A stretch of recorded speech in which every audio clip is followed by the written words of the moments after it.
Hello guys, good evening. How are you? I hope everyone is doing great. Okay, सब बढ़िया है, सब मस्त है. Good. जल्दी जल्दी आ जाइए क्लास में. Let's join the recording. जल्दी जल्दी जल्दी जल्दी. Okay, सब लोग आ गए हैं. Great. तो बेटा आज हमें क्या करना है? आज हमें करना है केमिकल रिएक्शंस का सेकेंड पार्ट. आपको याद है कल हमने केमिकल रिएक्शंस का फर्स्ट पार्ट किया था. हमने क्या किया था? Chemical reactions of alkyl halide, right? Yesterday. आज हम क्या करेंगे? Chemical reactions of aryl halide. Alkyl halide में बेटा मैंने आपको क्या कराया था? दो टाइप के रिएक्शंस कराए थे. एक मैंने कराया था न्यूक्लियोफिलिक सब्स्टिट्यूशन रिएक्शन, जो मैंने आपको कराया था बेसिकली एम्बिडेंटेड लिगेंड्स के साथ भी. नॉर्मल वाला तो हमारा पहले ही हो गया था. कल मैंने आपको एम्बिडेंटेड लिगेंड्स के साथ कराया था. और उसके बाद मैंने आपको कराया था रिएक्शन विद मेटल, जिसमें मैंने आपको ग्रिग्नार्ड रिएजेंट फॉर्मेशन बताया था. उसको हम ईथर में क्यों रखते हैं, ड्राई कंडीशन में क्यों रखते हैं, इससे रिलेटेड क्वेश्चंस का डिस्कशन किया था. और फिर हमने जो है वुड्स रिएक्शन के बारे में बात की, राइट? इतना ही हुआ था हमारा कल. अच्छा, वुड्स रिएक्शन की लिमिटेशन भी कर ली थी. ठीक है, इतना हमारा कल हुआ था. आज की क्लास में बेटा हमें क्या करना है? एराइल हैलाइड के, मतलब जो हमारा हैलोबेंजीन होता है, उसके केमिकल रिएक्शंस करने हैं. ठीक है, तो आज हमारा केमिकल रिएक्शन वाला पार्ट हो जाएगा खत्म. और ये वाला जो पोर्शन है ना बेटा, दिस इज अटमोस्ट इंपॉर्टेंट, बहुत ज्यादा इंपॉर्टेंट पोर्शन है एराइल हैलाइड वाला. स्टार्ट करें एवरीवन? Okay great. तो एराइल हैलाइड में बेटा हमें जो रिएक्शंस पढ़नी है वो कौन सी पढ़नी है? वो हमें पढ़नी है ये वाली रिएक्शंस, न्यूक्लियोफिलिक सब्स्टिट्यूशन रिएक्शन सबसे पहले, राइट? तो न्यूक्लियोफिलिक सब्स्टिट्यूशन रिएक्शन अगर मैं अराइल हैलाइड में देखूं तो नॉर्मली तो बेटा नहीं हो सकती, है ना. नॉर्मली अगर मैं कहूं कि भाई मेरे पास एक हैलोबेंजीन है, यानी कि मेरे पास ये कंपाउंड है, ध्यान से इसको देखिएगा, मेरे पास ये कंपाउंड है हैलोबेंजीन, यानी कि बेंजीन के ऊपर मेरे पास एक यहाँ पे ये Cl लग रखा है, और मैं चाहती हूँ कि यहाँ पे कोई न्यूक्लियोफाइल आए और इस Cl को करे सब्स्टिट्यूट. यानी कि मेरा इरादा कुछ ये कराने का है कि यहाँ पे ये जो मेरा न्यूक्लियोफाइल है, जो नेगेटिवली चार्ज न्यूक्लियोफाइल है या फिर न्यूट्रल न्यूक्लियोफाइल है विद हाई इलेक्ट्रॉन डेंसिटी, वो जो है वो इस तरीके से अटैक करे और ये Cl को बाहर निकाले. ये कराने का मेरा इरादा है. तो ये वाली चीज बेटा नहीं हो सकती है. This is not possible, this practically can not be done. ये वाली चीज नहीं हो पाएगी. अब आंसर है मैम क्यों, why it can not happen. इसके बेटा 4 रीजंस है, एक नहीं है, 4 रीजन है कि ये वाली चीज क्यों नहीं हो सकती. न्यूक्लियोफिलिक सब्स्टिट्यूशन रिएक्शन सिंपली अगर आप नॉर्मल कंडीशन में कराते हो तो ये वाली चीज नहीं हो सकती. Why it is not possible? Because of 4 reason. This reaction is not possible और this process is not possible because of 4 reason. इसमें कौन से 4 रीजन है? 4 रीजन ये है कि सबसे पहले ये आप जो न्यूक्लियोफिलिक सब्स्टिट्यूशन रिएक्शन करा रहे हो, इसमें आपको ये देखना है कि ये जो आपका रिएक्टेंट है, जिस रिएक्टेंट के साथ आप ये चीज करा रहे हो, उसमें तो पार्शियल डबल बॉन्ड कैरेक्टर आके बैठा हुआ है. ये देखिए, ये बेंजीन रिंग है, ठीक है, ये आपके पास बेंजीन रिंग है और इसके साथ आपके पास क्या है? Cl है. तो आपने कहीं ना कहीं ये इग्नोर कर दिया कि ये जो Cl है वो तो बेंजीन के साथ क्या कर रहा है? रेजोनेंस कर रहा है. और अगर वो बेंजीन के साथ रेजोनेंस कर रहा है तो इसके पास क्या है बेटा? पार्शियल डबल बॉन्ड कैरेक्टर है. यहाँ पे ये वाला जो बॉन्ड है इसके पास पार्शियल डबल बॉन्ड कैरेक्टर आ गया. और अगर इस बॉन्ड के पास पार्शियल डबल बॉन्ड कैरेक्टर आ गया है, this bond is having partial double bond character, partial double bond character, क्योंकि यहाँ पे रेजोनेंस आ रहा है, partial double bond due to resonance. और आप सबको ये चीज पता है कि जहां पे हमारे पास पार्शियल डबल बॉन्ड कैरेक्टर आ जाएगा, देखो सिंगल बॉन्ड को तो तोड़ना बहुत इजी है, डबल बॉन्ड को तोड़ना मुश्किल है. और अगर बेसिकली यहाँ पे पार्शियल डबल बॉन्ड कैरेक्टर आ रहा है, यानी कि यहाँ पे डबल बॉन्ड बनने की प्रक्रिया चालू हो गई है, तो यार इसको तोड़ना तो हमारे लिए मुश्किल हो जाएगा, सिंगल बॉन्ड से ज्यादा मुश्किल हो जाएगा पार्शियल डबल बॉन्ड को तोड़ना. तो यहाँ पे क्योंकि पार्शियल डबल बॉन्ड कैरेक्टर आ रहा है, इसीलिए this bond is not easy to break. This bond is not easy to break. This bond is difficult to break. Different नहीं है, डिफिकल्ट है. पूरा लिख दूं? कहीं तुम लिखो डिफरेंट टू ब्रेक, है ना, ये भी हो सकता है. Difficult to break. क्योंकि यहाँ पे क्या आ गया बेटा, पार्शियल डबल बॉन्ड कैरेक्टर आ गया। तो सबसे पहला तो रीजन ये हो गया, क्योंकि इसके रीजन ना आपके एनसीईआरटी ये आपके स्कूल में पूछे जाते हैं। तो सबसे पहला तो रीजन ये हो गया। ठीक है मैम, पहला रीजन समझ में आता है। आप कह रहे थे 4 रीजन है, तो दूसरा रीजन बताइए। तो दूसरा रीजन बेटा ये है कि आप ये जो बॉन्ड की बात कर रहे हैं, जहां पे आप अपना न्यूक्लियोफाइल को अटैक करवा रहे हैं, जिस कार्बन पे न्यूक्लियोफाइल को अटैक करा रहे हैं, वो कार्बन कौन सा है? वो कार्बन है बेटा sp2 हाइब्रिडाइज्ड। आपके पास ये अल्काइल हैलाइड है, राइट। आप न्यूक्लियोफाइल यहाँ से इस तरीके से ला रहे हैं। ये जो न्यूक्लियोफाइल है ये बाहर से आ रहा है और ये किस पे अटैक कर रहा है? ये इस sp2 हाइब्रिडाइज्ड कार्बन पे अटैक कर रहा है। This is sp2 hybridised carbon. sp3 तो नहीं है, sp2 है। तो ये sp2 हाइब्रिडाइज्ड कार्बन पे आके जो है वो अटैक कर रहा है। अब क्या होता है कि sp2 कार्बन जो होता है उसकी इलेक्ट्रोनेगेटिविटी, मैंने आपको पहले ही बोल रखा है कि sp2 कार्बन की इलेक्ट्रोनेगेटिविटी ज्यादा होती है as compare to sp3 hybridized carbon. यानी कि परसेंटेज s करेक्टर जब बढ़ता है तो इलेक्ट्रोनेगेटिविटी बढ़ती है, याद है ना। तो मैंने आपको कहा था कि sp3 में परसेंटेज s करेक्टर सबसे कम है, फिर sp2 में थोड़ा ज्यादा हुआ, sp में परसेंटेज s करेक्टर सबसे ज्यादा हुआ। तो अगर इलेक्ट्रोनेगेटिविटी की बात की जाए तो sp सबसे ज्यादा इलेक्ट्रोनेगेटिव, फिर sp2 हाइब्रिडाइज्ड कार्बन थोड़ा कम इलेक्ट्रोनेगेटिव, और sp3 हाइब्रिडाइज्ड कार्बन सबसे कम इलेक्ट्रोनेगेटिव, याद है। तो यहाँ पे हमारा, चलो मैं लिख भी देती हूँ, जिन लोगों को नहीं याद है उनको भी याद आ जाएगा कि जो हमारा इलेक्ट्रोनेगेटिविटी का ऑर्डर होता है वो ये होता है, sp हाइब्रिडाइज्ड कार्बन सबसे ज्यादा इलेक्ट्रोनेगेटिव, फिर sp2 हाइब्रिडाइज्ड कार्बन, फिर sp3 हाइब्रिडाइज्ड कार्बन। क्यों? क्योंकि परसेंटेज s करेक्टर हमारा क्या होता है, sp2 में होता है 50%, sp3 में हमारा हो जाता है 33%, sp2 में सॉरी 33%, और इसमें हो जाता है 25%। ठीक है, तो इसीलिए हम कहते हैं कि यहाँ पे हमारा ये जो sp2 है this is more electronegative than sp3, और क्योंकि sp2 is more electronegative than sp3 इसीलिए ये वाला बॉन्ड जो है, ये जो सिंगल बॉन्ड है यहाँ पे, तो चलो हम ये कह रहे हैं कि यहाँ पे पार्शियल डबल बॉन्ड कैरेक्टर आ रहा है इसलिए इसको ब्रेक करना मुश्किल है, बट एक्चुअली ये वाला जो सिंगल बॉन्ड है ये भी एक स्ट्रॉन्ग बॉन्ड है क्योंकि इट इज मोर इलेक्ट्रोनेगेटिव ना। अब भाई अगर कोई एटम ज्यादा इलेक्ट्रोनेगेटिव है तो वो वाला बॉन्ड स्ट्रॉन्ग होगा, वो इलेक्ट्रॉन्स को नहीं जाने देगा ना भाई, वो Cl को Cl माइनस की तरीके से क्यों जाने देगा। अगर मैं कह रही हूँ कि ये वाला कार्बन इलेक्ट्रोनेगेटिव है तो वो चाहेगा कि उसके इलेक्ट्रॉन उसके पास रहे, तो Cl को Cl माइनस की तरीके से, यानी कि इलेक्ट्रॉन लेकर वो नहीं जाने देगा। तो ये बॉन्ड क्या हो जाएगा, हमारा स्ट्रॉन्ग बॉन्ड हो जाएगा। This is a stronger bond, और क्योंकि ये स्ट्रॉन्गर बॉन्ड हो जाएगा इसलिए इसको तोड़ना क्या हो जाएगा, मुश्किल हो जाएगा। तो मोटी मोटी बात ए में ये हुई है क्योंकि रेजोनेंस हो रही है इसलिए उस बॉन्ड को तोड़ना मुश्किल है, और बी में हमें ये बात हुई है क्योंकि यहाँ पे sp2 हाइब्रिडाइज्ड कार्बन है which is the more electronegative carbon, इसीलिए इस बॉन्ड को तोड़ना मुश्किल है। बात आई है सबको समझ में, कोई दिक्कत तो नहीं है? ग्रेट। अब हम सी पार्ट पे आ जाते हैं कि मैम सी पार्ट क्या होता है फिर।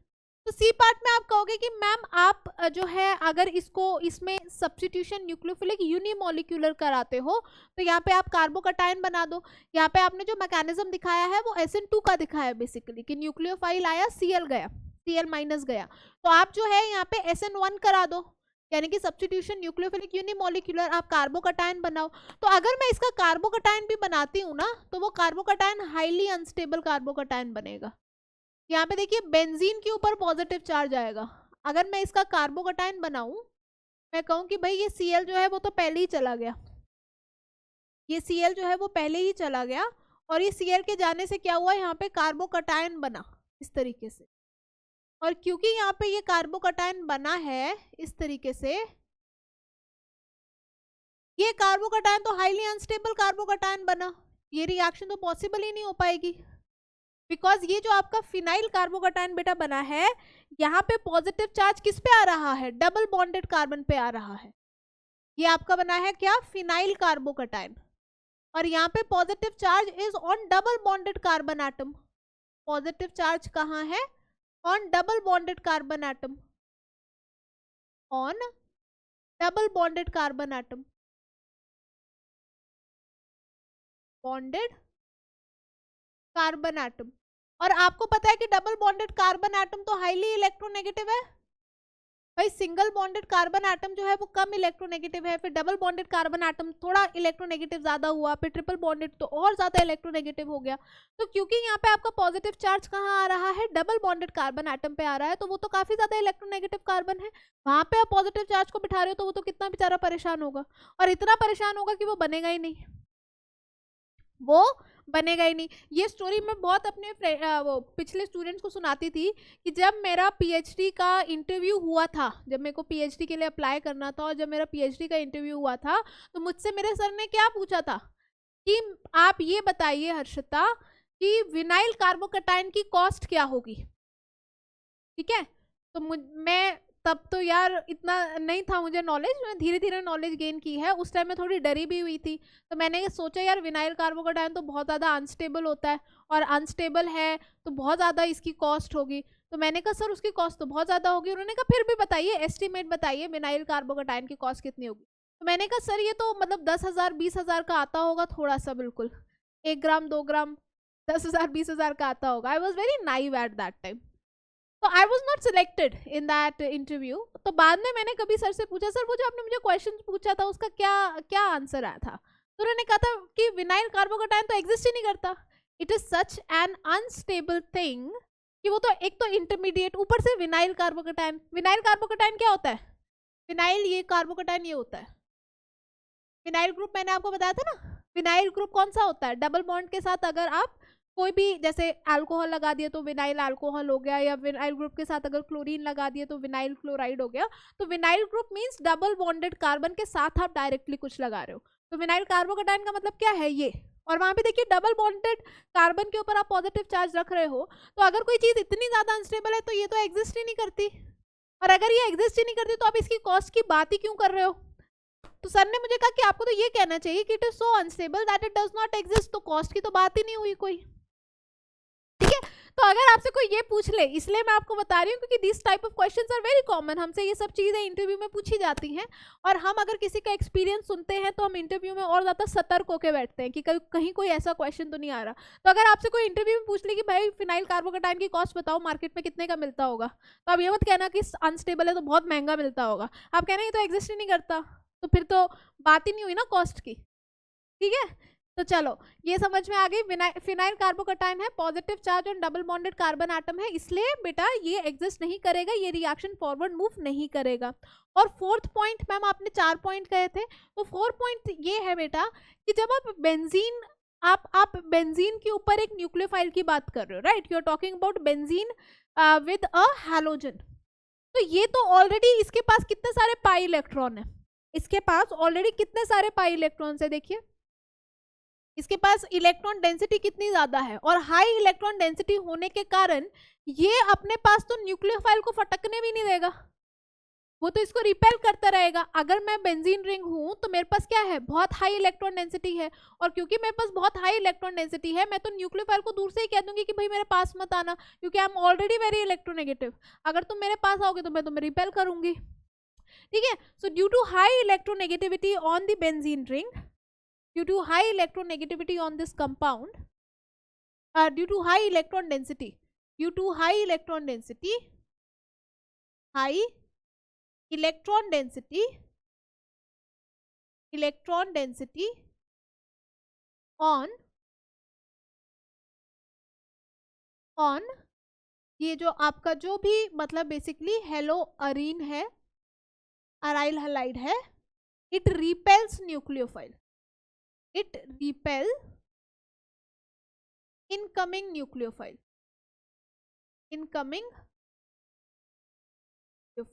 कि जो भी हमारा न्यूक्लियोफाइल आ रहा है उसको ये क्या करता है, रिपेल करता है। तो ये मोटे मोटे मेरे 4 पॉइंट होते हैं कि why nucleophile can not attack on, why this particular type of reaction is not possible, कि न्यूक्लियोफाइल आए Cl को हटाए और न्यूक्लियोफाइल Cl की जगह लग जाए, ऐसा क्यों पॉसिबल नहीं है, क्योंकि सबसे पहले तो डबल बॉन्ड कैरेक्टर है, दूसरा जो आप कार्बन जिस पे अटैक करा रहे हो वो sp2 हाइब्रिडाइज्ड कार्बन है, तो वो तो ऑलरेडी बहुत इलेक्ट्रोनेगेटिव है, वो चाहेगी ही नहीं Cl माइनस जाए। तीसरा, आपने जो कार्बोकैटायन अगर आप बनाओगे तो वो हाईली अनस्टेबल कार्बोकैटायन बनेगा। और चौथा, आपका जो ऑलरेडी जो कंपाउंड है उसके पास 3 पाई बॉन्ड है, उसके पास इलेक्ट्रॉन की भरमार है, खुले इलेक्ट्रॉन्स प्रेजेंट है, पाई इलेक्ट्रॉन्स पता है ना, खुले इलेक्ट्रॉन्स फ्रीली मूवेबल इलेक्ट्रॉन्स, तो वो न्यूक्लियोफाइल इनकमिंग न्यूक्लियोफाइल को क्या करेंगे बेटा, रिपेल करेंगे।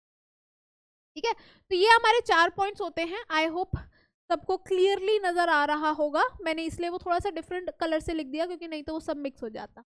ठीक है, तो ये हमारे 4 पॉइंट्स हो गए। व्हाई दिस रिएक्शन इज, यहाँ पे लिख भी लो, that this reaction is not possible.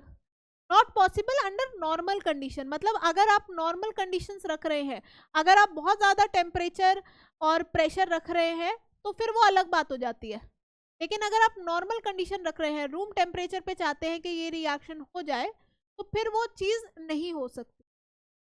ये रीजन आपके सामने है। ठीक है, under normal conditions this type of thing is not possible.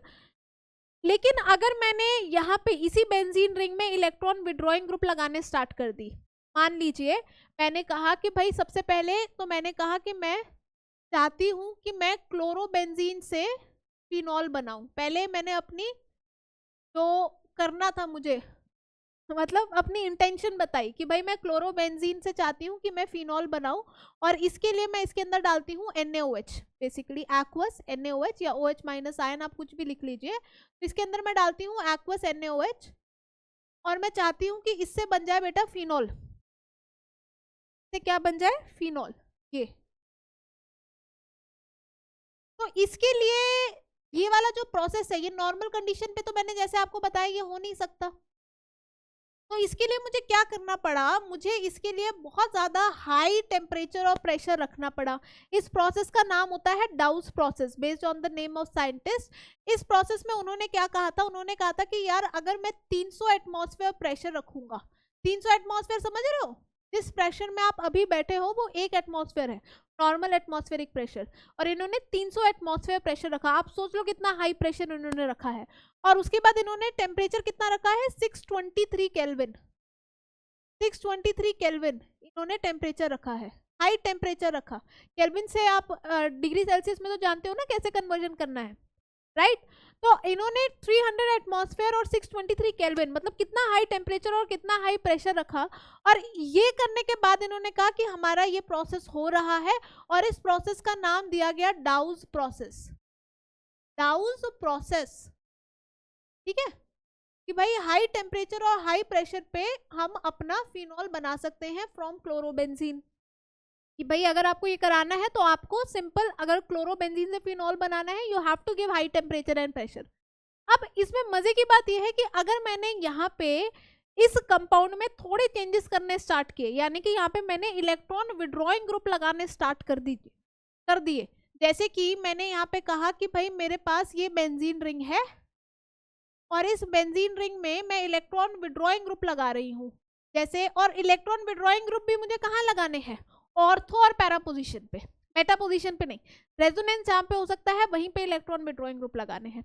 तो यहाँ पे जो है मैंने इलेक्ट्रॉन विड्रॉइंग ग्रुप लगाने स्टार्ट किए, और मैंने यहाँ पे इलेक्ट्रॉन विड्रॉइंग ग्रुप जो है, मान लीजिए सबसे पहले मैंने लगाया पैरा पे।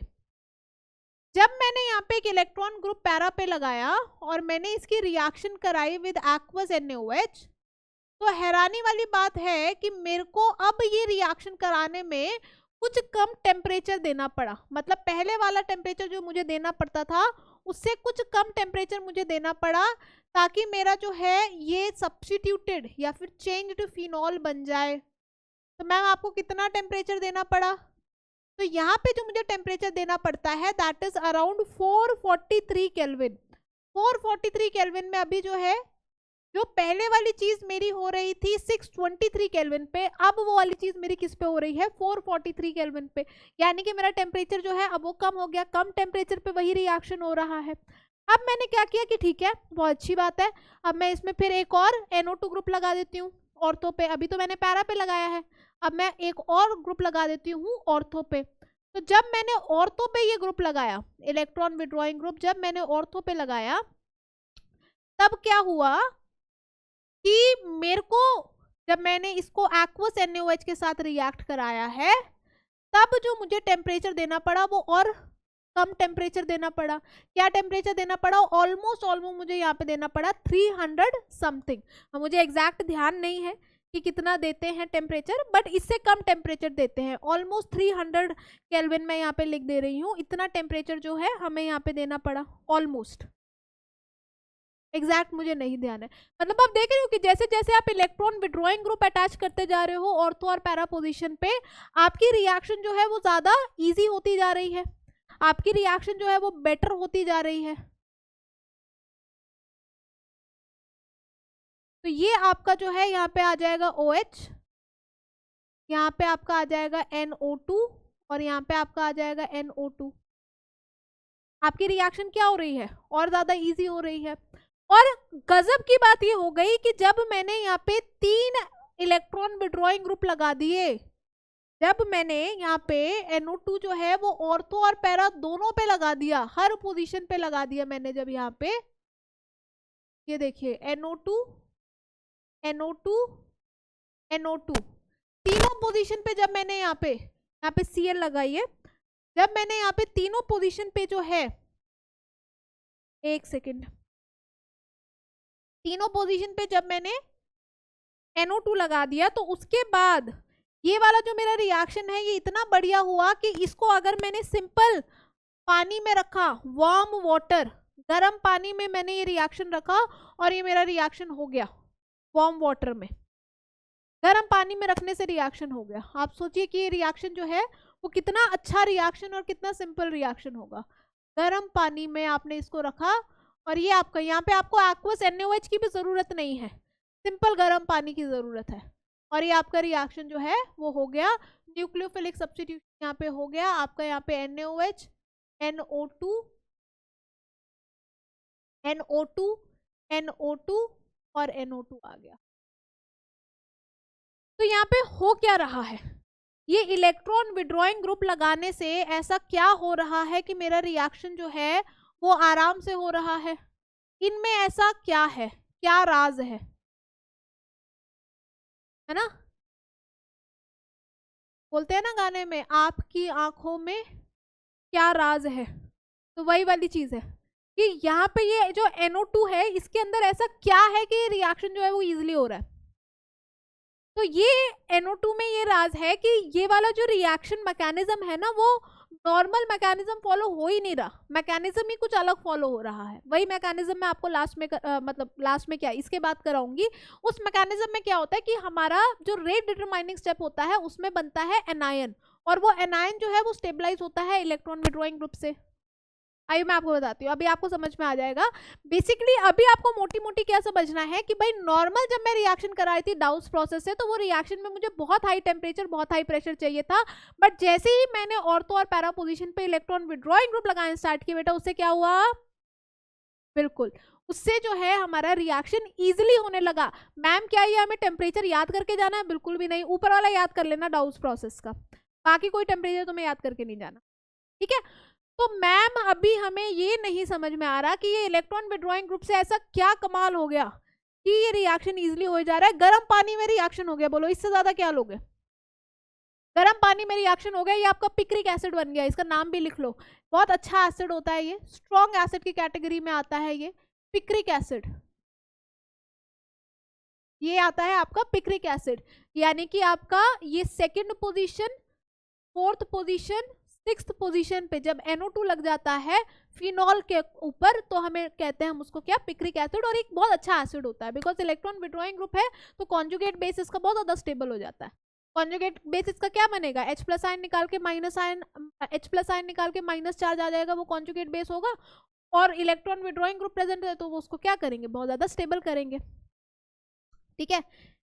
तो बेसिकली यहाँ पे हो क्या रहा है कि इलेक्ट्रॉन विड्रॉइंग ग्रुप के आने से हमारा जो है रिएक्शन जो है वो हो रहा है बहुत ज्यादा अच्छे से, ठीक है। तो भाई इसके पीछे का मैकेनिज्म क्या है, इसके पीछे का मैकेनिज्म क्या है, तो इसके पीछे का मैकेनिज्म बेटा ये है, देखो यहाँ पे हमारे पास जो मैकेनिज्म फॉलो हो रहा है वो ये फॉलो हो रहा है। नॉर्मल मैकेनिज्म तो यहाँ पे फॉलो नहीं होता, वो SN1 SN2 नहीं फॉलो होता। यहाँ पे जो मैकेनिज्म फॉलो होता है ना वो होता है बेटा SNAR, SNAR, इसको बोलते हैं सब्स्टिट्यूशन न्यूक्लियोफिलिक एरोमेटिक।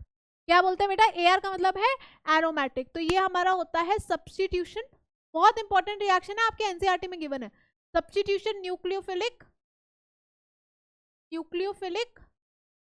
AR मतलब एरोमेटिक, ठीक है, सब्स्टिट्यूशन न्यूक्लियोफिलिक एरोमेटिक। इस रिएक्शन को एक और नाम भी दिया जाता है, इस मैकेनिज्म को, यहाँ पे जो स्पेसिफिक मैकेनिज्म फॉलो हो रहा है इसको एक नाम दिया जाता है। यहाँ पे जो मैकेनिज्म फॉलो हो रहा है उसका नाम है एलिमिनेशन, सॉरी एडिशन, एलिमिनेशन, ये एडिशन है, ये एलिमिनेशन है, एलिमिनेशन मैकेनिज्म, तो प्यार से कहा जाता है एडिशन एलिमिनेशन मैकेनिज्म। रीजन इसका आप समझ जाओगे कि इसको हमने ऐसा क्यों कहा, एडिशन एलिमिनेशन। देखिए होता क्या है इस पर्टिकुलर मैकेनिज्म में, जैसे कि मान लीजिए मैंने कहा कि मैंने स्टार्ट किया था इस कंपाउंड से, मैंने बेसिकली क्लोरीन के ऊपर यहाँ पे ये सॉरी Cl था, और मैंने इसके पैरा पोजीशन पे, सबसे पहले मैंने क्या किया था, पैरा पोजीशन पे NO2 लगवाया था और मैंने इसको रिएक्ट कराया था एक्वस NaOH के साथ, यही था तो मेरा रिएक्शन इजीली हो रहा था। तो इस मैकेनिज्म में होता क्या है कि सबसे पहले ये जो हमारा न्यूक्लियोफाइल होता है ना, ये यहाँ पे ऐड हो जाता है, ऐड होता है, देखिए इस तरीके से ऐड होता है, यहाँ पे डबल बॉन्ड बना लो प्रॉपर, ये इस तरीके से ऐड होता है। ये OH माइनस आयन ने यहाँ पे अटैक किया, देखिए OH माइनस आयन ने इस बॉन्ड पे अटैक किया, इसी बॉन्ड पे तो करेगा और कहाँ करेगा, और ये यहाँ पे जाके हुआ ऐड, क्योंकि ये बॉन्ड यहाँ से खिसक गया, यहाँ पे आ गया। पहले न्यूक्लियोफिलिक सब्स्टिट्यूशन में क्या होता था कि OH माइनस ने अटैक किया, Cl भागा, लेकिन यहाँ पे Cl नहीं भागेगा क्योंकि भाई ये बॉन्ड तो स्ट्रॉन्ग है ना, मैंने आपको बताया ना Cl क्यों नहीं भागेगा, क्योंकि ये बॉन्ड स्ट्रॉन्ग है, Cl बेंजीन से रेजोनेंस कर रहा है, ये sp2 हाइब्रिडाइज्ड कार्बन है, फलाना ढिमकाना, बहुत सारी कहानियां मैंने आपको बताई थी, तो यहाँ पे Cl डायरेक्ट नहीं भागेगा। तो होगा क्या कि OH माइनस ने अटैक किया और ये बॉन्ड इसका, क्योंकि ये कार्बन 5 बॉन्ड तो नहीं बना सकता ना, अगर आप कहोगे मैम ये वाला कार्बन, भाई OH ने अटैक किया और ये वाला बॉन्ड भी नहीं भागेगा, तो ये वाला कार्बन तो 5 बॉन्ड बना लेगा, वो वाली चीज तो पॉसिबल नहीं है, कार्बन तो सिर्फ 4 बॉन्ड बनाता है, ये तो ट्रूथ है, राइट। तो किसी ना किसी को तो कॉम्प्रोमाइज करना पड़ेगा, या तो Cl भागे जो नहीं भाग सकता, या फिर ये बॉन्ड अपनी जगह से शिफ्ट हो जाए। तो Cl तो नहीं भाग सकता है, तो ये बॉन्ड कहता है चलो मैं ही अपनी जगह से शिफ्ट हो जाता हूँ, तो ये अपनी जगह से शिफ्ट हुआ, तो सबसे पहले हमारी चीज हो गई कौन सी, एडिशन, ये वाली चीज हमारी कौन सी हुई बेटा, एडिशन। OH क्या हो गया, यहाँ पे आके ऐड हुआ, इसको अलग रंग से बनाऊंगी ताकि तुम्हें समझ में आए कि OH जो है वो यहाँ पे आके हुआ है ऐड, ये देखिए यहाँ पे आया नेगेटिव चार्ज, Cl तो ऑलरेडी यहाँ का था, ये तो यहाँ का नेटिव था, और ये यहाँ का इमिग्रेंट हो गया है, जो हमारा OH आया है ये हमारा यहाँ का इमिग्रेंट हो गया, Cl तो ऑलरेडी था, वो नेटिव था, यहाँ पे बात समझ में आई। अब ये नेगेटिव चार्ज, अच्छा NO2 तो भूल ही गए यार, यहाँ का जो हीरो है इस पर्टिकुलर मैकेनिज्म का, मैन ऑफ द मैच तो इसी को मिलेगा NO2 का, तो NO2 को मत भूलना। अब क्या होगा कि ये वाला जो स्टेप होता है ना बेटा, यही आपका होता है रेट डिटरमाइनिंग स्टेप, यानी कि स्लोवेस्ट स्टेप, और आपको पता है कि रिएक्शन मैकेनिज्म की जो जान होती है वो इसी में होती है, स्लोवेस्ट स्टेप, ये अच्छा होना चाहिए, अगर स्लोवेस्ट स्टेप अच्छा होगा तो ही मेरा मैकेनिज्म आगे बढ़ेगा। अब बात क्या है कि यहाँ पे ये जो नेगेटिव चार्ज आ रहा है, इसको चाहिए कि मुझे स्टेबलाइज करने के लिए कोई इस पर्टिकुलर रिंग में बैठा हो, अगर मैं आ रहा हूं तो मेरे को स्टेबलाइज करने के लिए कोई हो, यही होता है ना। तो नेगेटिव चार्ज कहता है यार मेरे को स्टेबलाइज करने के लिए कोई होना चाहिए, और NO2 कहता है कि मैं हूं ना, शाहरुख खान बन जाता है ना NO2, वो कहता है यार मैं हूं ना, तू आ जा। अगर ये NO2 नहीं होता तो रिएक्शन होना मुश्किल हो जाता, क्योंकि तभी नेगेटिव चार्ज को कौन स्टेबलाइज करता, यहाँ पे तो NO2 कह रहा है कि यार मैं इलेक्ट्रॉन विड्रॉइंग ग्रुप हूँ और मैं रेजोनेंस से -R शो करता हूँ, मैं रेजोनेंस से इलेक्ट्रॉन विड्रॉ करता हूँ, और तू रेजोनेंस करके मेरे पे ही आएगा बेटा, अगर तू रेजोनेंस करेगा तो तू एंड में तो मेरे पे ही आएगा, तो तू किस बात की टेंशन ले रहा है, तू आ जा आराम से कर रेजोनेंस, मैं हूं तुझे यहाँ पे संभालने के लिए, ठीक है। तो ये NO2 को संभालने के लिए यहाँ पे बैठा है, इसलिए ये इतनी हिम्मत कर पा रहा है कि रिएक्शन आगे बढ़े। तो यहाँ पे देखिए पैरा पोजीशन पे आ गया नेगेटिव चार्ज, अब देखिए नेगेटिव चार्ज भी सिर्फ ऑर्थो पैरा पे आ रहा है, इसलिए जो हमने NO2 भी लगाना है वो सिर्फ ऑर्थो पैरा पे लगाना है, मेटा पे लगाने का तो कोई फायदा ही नहीं है। यहाँ पे ये जो नेगेटिव चार्ज आया है ये हमें ऑर्थो पैरा पे ही लगाना है, मेटा पे लगाने का तो बेटा कोई फायदा नहीं, क्योंकि मेटा पे तो कोई चार्ज स्टेबलाइज होता ही नहीं है, और ये नेगेटिव चार्ज स्टेबलाइज अच्छा खासा हो रहा है बाय NO2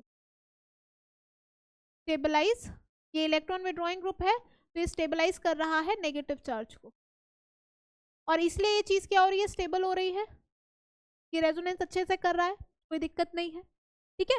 तो इसको ना तुम ब्रैकेट में लिख लो। जब आप रेजोनेंस दिखाते हो किसी स्टेप के बाद, अगर आप रेजोनेंस दिखा रहे हो, क्योंकि अभी तो हम सारे रेजोनेटिंग स्ट्रक्चर बना रहे हैं, तो उसको अच्छा है कि हम ब्रैकेट में लिखें कि भाई ये पहला हमारा स्लोवेस्ट स्टेप हो गया, एनायन बना। अब ये एनायन अपने आप में रेजोनेंस कर रहा है, अपने आप को स्टेबलाइज कर रहा है, तो इसको हमने ब्रैकेट में लिखना चालू किया।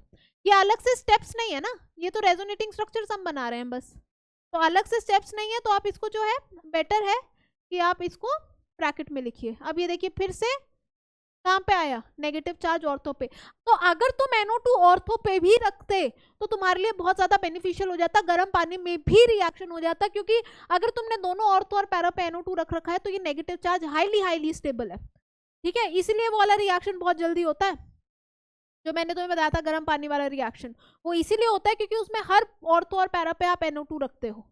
तो यहाँ पे देखिए ये नेगेटिव चार्ज स्टेबल होके खुश हो रहा है नेगेटिव चार्ज कि भाई मेरे को स्टेबल करने वाले बैठे हैं। तो ये नेगेटिव चार्ज और ज्यादा झूम के यहाँ पे आ गया, ठीक है। ये Cl यहाँ पे पड़ा है, OH गेस्ट हमारा वो अपनी ईगो में यहाँ पे कह रहा है कि भाई मैं तो नहीं हिलूंगा, मेरे को तो तुम लेकर आए हो तो मैं क्यों हिलूंगा, तो वो अपना शाणा बन के बैठा हुआ है ना। अब ये नेगेटिव चार्ज और आएगा और रेजोनेटिंग स्ट्रक्चर शो करेगा। अब ये नेगेटिव चार्ज आया यहाँ पे, अब आ गया दोनों के बीच में कंपटीशन कि बेटा या तो तू जा या मैं जाऊंगा, वाली चीज आ गई, क्योंकि ये वाला कार्बन 5 बॉन्ड तो नहीं बना सकता ना। अब अगर ये डबल बॉन्ड घूम के वहां पे आया है तो अब चॉइस आ जाती है कि या तो Cl निकलेगा या OH निकलेगा। तो लीविंग ग्रुप कौन सा अच्छा है, जो सा लीविंग ग्रुप अच्छा होगा वही निकलेगा। तो आपने मैम एक चीज बताई थी लीविंग ग्रुप के लिए कि leaving group tendency is inversely proportional to basicity, आपने ये चीज बताई थी। और अगर कोई चीज बेसिसिटी के इनवर्सली प्रोपोर्शनल है तो एसिडिटी के डायरेक्टली प्रोपोर्शनल होगी। जो ज्यादा अच्छा एसिड होगा वो ज्यादा अच्छा लीविंग ग्रुप होगा। तो HCl और H2O ये कौन सा एसिड बनाएगा, Cl माइनस HCl बनाएगा, पानी जो OH माइनस आए वो H2O बनाएगा, यही होगा ना। Cl माइनस क्या बनाएगा, कौन सा एसिड बनाएगा, HCl, और OH माइनस उठ के कौन सा एसिड बनाएगा, वाटर। यानी कि Cl माइनस जो है हमारा बेस और यहाँ पे OH माइनस आयन बेस है। तो अगर HCl एक अच्छा एसिड है तो उसका बेस खराब होगा Cl माइनस आयन, और H2O जो है वो बुरा एसिड है तो उसका बेस स्ट्रॉन्ग होगा OH माइनस आयन। बात समझ रहे हो, तो ज्यादा कॉम्प्लिकेटेड बात नहीं है।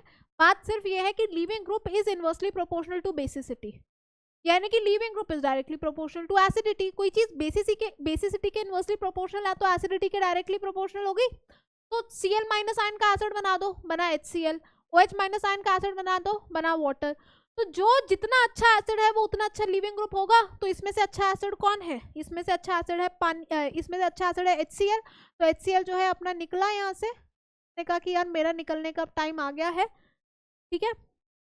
और ये वाला आप ब्रैकेट करो क्लोज, ठीक है। एक्चुअली ब्रैकेट ना, चलो ठीक है आपने इस स्टेप में क्लोज कर दिया, या फिर आप ये इसको इस स्टेप में क्लोज, चलो ठीक है आप ये Cl को बाहर निकाल दो, कोई दिक्कत नहीं है। बेसिकली ये भी एक नेक्स्ट स्टेप होता है कि आपका Cl बाहर निकल गया तो आप ना ब्रैकेट को या तो यहाँ पे ही क्लोज कर दो, यहाँ पे ही क्लोज कर दो, क्योंकि वो तो आपका एक नेक्स्ट स्टेप आ गया ना कि भाई नेगेटिव चार्ज आया और ये बाहर निकला, तो वो एक तरीके से नेक्स्ट स्टेप हो गया। नेक्स्ट स्टेप आपका ये हो गया और आपका जो फाइनल प्रोडक्ट बना वो इस तरीके से, आपका फाइनल प्रोडक्ट जो बन रहा है बेटा वो ये बन रहा है। ये आपका आया यहाँ पे OH,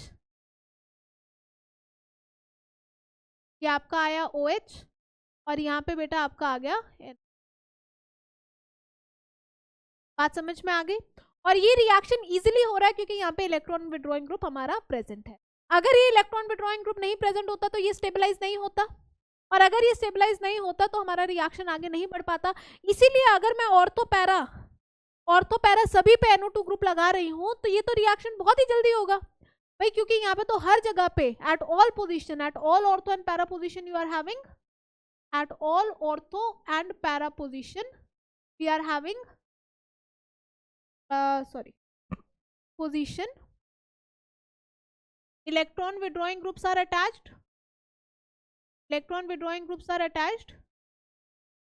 which stabilize the intermediate which stabilize intermediate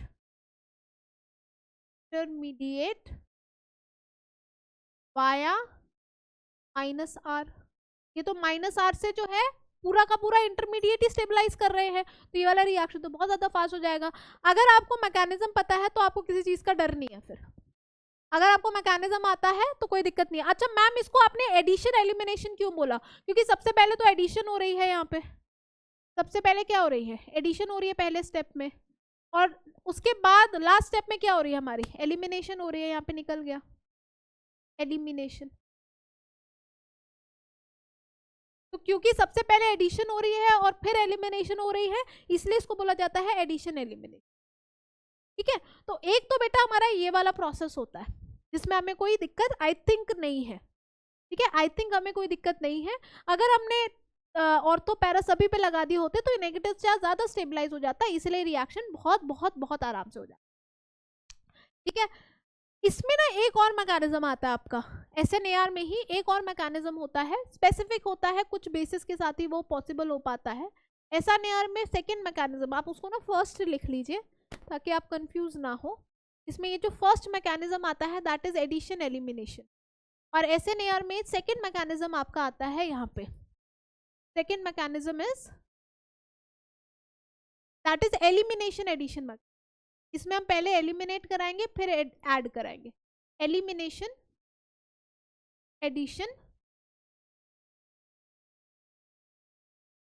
elimination addition mechanism. कि भाई इसमें आपको उल्टा कराना है, सबसे पहले आपको कराना है एलिमिनेट और फिर आपको कराना है ऐड। मैम इस मैकेनिज्म में क्या होगा? इसको प्यार से क्या बोलते हैं? इसको प्यार से बेंजाइन मैकेनिज्म भी बोलते हैं। इसमें एक इंटरमीडिएट बनता है जिसका नाम होता है बेंजाइन। इसको बेंजाइन मैकेनिज्म भी कहा जाता है। एनसीईआरटी में नहीं है बट ये इंपॉर्टेंट है, ये मैकेनिज्म आपका इंपॉर्टेंट है। तो इसमें होता क्या है मैम? तो बेटा इसमें ना बड़ी सिंपल सी चीज है। ये सबसे पहले तो आप देखिए ये होता है इन प्रेजेंस ऑफ स्ट्रॉन्ग बेस। ये स्ट्रॉन्ग बेस अगर आपके पास नहीं है तो ये रिएक्शन नहीं होता। तो ये इन प्रेजेंस ऑफ स्ट्रॉन्ग बेस, और स्ट्रॉन्ग बेस भी इसमें एक स्पेसिफिक बेस है जो हम यूज करते हैं, और वो जो स्ट्रॉन्ग बेस या स्पेसिफिक बेस हम यहाँ पे यूज करते हैं वो है NaNO2 in presence of liquid ammonia. यहाँ पे बेसिकली NH2 माइनस जो है ना वो एक बेस की तरीके से एक्ट करता है इन लिक्विड अमोनिया। तो सबसे पहले तो अगर आप ये कहीं पे भी देख लो ना, ये वाला रिएजेंट अगर आपको ये दिख जाए, बोलते हैं ना ये बंदा जहाँ पे भी दिख जाए इसको वहीं पकड़ लेना, तो वही वाली चीज है। अगर ये वाली चीज कहीं पे भी दिख जाए NaNO2 इन लिक्विड अमोनिया, इसको वहीं पकड़ लेना, ये बेंजाइन मैकेनिज्म है। ठीक है, तो ये बेंजाइन मैकेनिज्म है। तो इसमें होता क्या है देखिए, बेंजाइन मैकेनिज्म में देखिए इसमें होता क्या है कि आपने जो है, जैसे आपके पास ये क्लोरोबेंजीन है ना, क्लोरोबेंजीन है, ठीक, और आपने जो है इसके अंदर डाला NaNO2 in presence of liquid ammonia. Straight line ही नहीं डल रही मेरे से आज, क्या हो गया मुझे? NaNH2 in presence of liquid ammonia. तो ये NaNH2 में क्या है कि ये Na प्लस है, ये NH2 माइनस है, तो ये होता है बहुत स्ट्रॉन्ग बेस। ये NH2 माइनस जो है ना ये काफी स्ट्रॉन्ग बेस होता है। तो ये सबसे पहले क्या करता है कि ये वाला जो आपका हैलोजन है ना, इसके साथ में जो भी हाइड्रोजन प्रेजेंट है, चाहे यहाँ पे या यहाँ पे, इसके साथ वाली हाइड्रोजन को अटैक करता है, सबसे पहले एलिमिनेट कराता है। तो ये NH2 ने इसके साथ वाली हाइड्रोजन को अटैक किया, ये बॉन्ड यहाँ पे गया और Cl जो है वो बाहर, इस तरीके से ये होता है बेटा। कि यहाँ पे क्या किया, NH2 माइनस ने इस हाइड्रोजन पे अटैक किया, जो आपका Cl है इस हाइड्रोजन पे अटैक, Cl के बाजू वाला हाइड्रोजन उस पर अटैक किया। ये देखिए ये बॉन्ड यहाँ और Cl एलिमिनेट। सबसे पहले हम यहाँ पे क्या करा रहे हैं बोलो? अरे सुनता ही नहीं मुझे, क्या बोला? एलिमिनेशन। सबसे पहले यहाँ पे क्या करा रहे हैं? एलिमिनेशन। पिछले वाले रिएक्शन में सबसे पहले क्या कराते थे? एडिशन कराते थे। तो दोनों में बेटा फर्क है। इसमें हम सबसे पहले Cl को बोल रहे हैं बेटा तू तो बाहर जा, ठीक है, हम अच्छा बेस लाए हैं, और क्योंकि हम अच्छा बेस लाए हैं इसलिए सबसे पहले तू तो यहाँ से भाग, ठीक है। और यहाँ पे अगर ये भागेगा तो पीछे क्या छोड़ के जाएगा? ये पीछे छोड़ के जाएगा बड़ी अच्छी चीज जिसके नाम पे ये पूरा मैकेनिज्म है, और वो है हमारा सबका प्यारा, प्यारा तो नहीं कह सकते क्योंकि तुम इससे मिली शायद पहली बार रहे होगे। इसको कहा जाता है बेटा बेंजाइन। बेंजाइन इंटरमीडिएट होता है ये। हमने जो इंटरमीडिएट्स पढ़े हैं, अभी हमने सारे इंटरमीडिएट्स पढ़े ही नहीं। हमने क्या पढ़ा? कार्बोकैटायन पढ़ा, हमने क्या पढ़ा? कार्बोनाइन पढ़ा, हमने क्या पढ़ा? फ्री रेडिकल पढ़ा। लेकिन इसके अलावा भी बहुत सारे इंटरमीडिएट होते हैं। जैसे बेंजाइन एक इंटरमीडिएट है, अनस्टेबल है, एग्जिस्ट करता है बट बहुत ज्यादा अनस्टेबल है, इसलिए एक इंटरमीडिएट की फॉर्म में बनता है। और इसके बाद अगर आप कार्बीन्स की बात करो तो वो भी एक इंटरमीडिएट होते हैं। एक और इंटरमीडिएट होते हैं जिनको हम कहते हैं नाइट्रीन्स, दे आर ऑल्सो इंटरमीडिएट। तो बहुत सारे और इंटरमीडिएट्स होते हैं जो अभी हमने नहीं पढ़े हैं, तो घबराने का नहीं है। जो जो जरूरत है वो आपको बताते जा रहे हैं। यहाँ पे आपको बेंजाइन की जरूरत है। और यहाँ पे आप कहेंगे कि मैम ये क्या मतलब, ये स्ट्रक्चर आपने क्या बनाया, ये किस तरीके का स्ट्रक्चर है? ये दोनों कार्बन के बीच में एक पाई बॉन्ड था, ये दूसरा पाई बॉन्ड आ गया, मतलब इसका क्या है, क्या मतलब है? बेटा इसका ना स्ट्रक्चर होता है कुछ अलग सा ही। आपको सुन के हैरानी होगी ये चीज कि ये एक इकलौता ऐसा स्ट्रक्चर है बेंजाइन मैकेनिज्म का। देखो जो नॉर्मल पाई बॉन्ड होते हैं वो तो हमें पता होता है, नॉर्मल पाई बॉन्ड कैसे बनते हैं, पीपी लेटरल ओवरलैप से बनते हैं। अगर मैं यहाँ पे पाई बॉन्ड बनाऊं, मुझे ये पता है कि एक पी ऑर्बिटल होगा, ये एक पी ऑर्बिटल होगा, ये पी ऑर्बिटल लेटरली ओवरलैप कर रहे होंगे तो ये एक पाई बॉन्ड बन रहा होगा। मुझे ये पता है कि यहाँ पे भी एक पी ऑर्बिटल होगा, यहाँ पे भी एक पी ऑर्बिटल होगा, ये पी ऑर्बिटल लेटरली ओवरलैप कर रहे होंगे तो ये एक पाई बॉन्ड बन रहा होगा। यहाँ पे भी एक पी ऑर्बिटल होगा, यहाँ पे भी एक पी ऑर्बिटल होगा, और ये पी ऑर्बिटल आपस में लेटरली ओवरलैप कर रहे होंगे तो ये भी क्या बन रहा होगा? एक पाई बॉन्ड बन रहा होगा। ये इतना बेंजीन का तो मुझे समझ में आता है। अब ये जो तीसरा चीज बनी है ये क्या है? तो यार ये जो तीसरी चीज बनी है ना, ये एक्चुअली ये वाली जो चीज है ना, ये हाइब्रिडाइज्ड ऑर्बिटल है। मुझे तो एक्चुअली ऊपर का ज्यादा दिख भी नहीं रहा है, चलो मैं अंदाजे से बनाती हूँ। ये वाली जो चीज बनी है ना, ये आपके हाइब्रिडाइज्ड ऑर्बिटल है। These orbitals are actually your hybridized orbital, और ये hybridized orbital मिलकर जो है पाई बॉन्ड बना। कितनी हैरानी वाली चीज है मैम, हाइब्रिडाइज्ड ऑर्बिटल तो कभी पाई बॉन्ड बनाते नहीं है। वैसे हाइब्रिडाइज्ड ऑर्बिटल तो हमने कभी सुना ही नहीं कि पाई बॉन्ड बनाते हो, यहाँ पे बनाते हैं। बेंजाइन एक इकलौता ऐसा कंपाउंड है जिसमें हाइब्रिडाइज्ड ऑर्बिटल मिलकर पाई बॉन्ड बना रहे हैं। देखो कितनी कितनी अचंभे वाली चीज है ना ये, कि यहाँ पे आपके ये sp2 hybridized orbital, sp2 hybridized orbital जो नॉर्मली यहाँ पे प्रेजेंट होते हैं, अगर मैं यहाँ पे सबके हाइड्रोजन्स की बात करूँ, ये सारे के सारे हाइड्रोजन sp2 हाइब्रिडाइज्ड ऑर्बिटल में प्रेजेंट है ना, because all carbons are sp2 hybridized. ये देखिए, ये इसका एक sp2 हाइब्रिडाइज्ड, ये दूसरा sp2 हाइब्रिडाइज्ड, ये तीसरा sp2 हाइब्रिडाइज्ड, प्लेनर स्ट्रक्चर। इस कार्बन की अगर बात करूँ तो एक sp2 तीसरा sp2 sp2 तीसरा sp2 तीसरा sp2 तीसरा, टोटल हमारे पास 3 sp2 हाइब्रिडाइज्ड ऑर्बिटल होते हैं। इस तरीके से प्लेनर स्ट्रक्चर होता है sp2 का, राइट। और एक जो p ऑर्बिटल हर एक कार्बन के पास बच गया, वो किस में इन्वॉल्व है? पाई बॉन्डेड में इन्वॉल्व है। यही होता है ना बेटा, हमने पढ़ रखा है केमिकल बॉन्डिंग में। ऐसे तो देखो मत मुझे कि मैम ये क्या बता दिया आपने, ये तो हमारे लंग्स में हार्ट अटैक हो गया है। ऐसे मत करना यार, ऐसे मत करो, ठीक है। तुमने ये सब पढ़ रखा है, ठीक है। तो ये एक इकलौता ऐसा केस है मेरे भाई जिसमें पाई बॉन्ड किसके बन रहा है? हाइब्रिडाइज्ड ऑर्बिटल से बन रहा है। और क्योंकि पाई बॉन्ड हाइब्रिडाइज्ड ऑर्बिटल से बन रहा है, इसीलिए ये वाला कंपाउंड अनस्टेबल होता है, ये इंटरमीडिएट होता है। Benzyne is an intermediate. कभी अगर आपसे किसी ने पूछ लिया the only compound where the pi bond is formed from sp2 hybridized orbital, hybridized orbital तो यार हमेशा सिग्मा बॉन्ड बनाते हैं, पाई किस में बना दिया? तो वो बेंजाइन में बना दिया, ठीक है। ये बहुत अलग सा कंपाउंड है, डिफरेंट कंपाउंड है। इसके बारे में बहुत सारी और बातें होती हैं, बट अभी हमारे स्कोप से वो बाहर है। अभी हमारी इसकी ज्योमेट्री, शेप, ये क्या एंगल बना रहे, बहुत बहुत चीजें हैं, बट अभी वो हमारे स्कोप से बाहर है। अभी मुझे बस आपको ये बताना था कि ये इस तरीके से बनता है बेंजाइन। और ये जो पाई बॉन्ड है यहाँ पे जो लेटरल ओवरलैप से बन रहा है, एक तो ऑलरेडी था, और ये जो दूसरा लेटरल ओवरलैप से बना है, ये sp2 हाइब्रिडाइज्ड ऑर्बिटल की ओवरलैपिंग से बना है।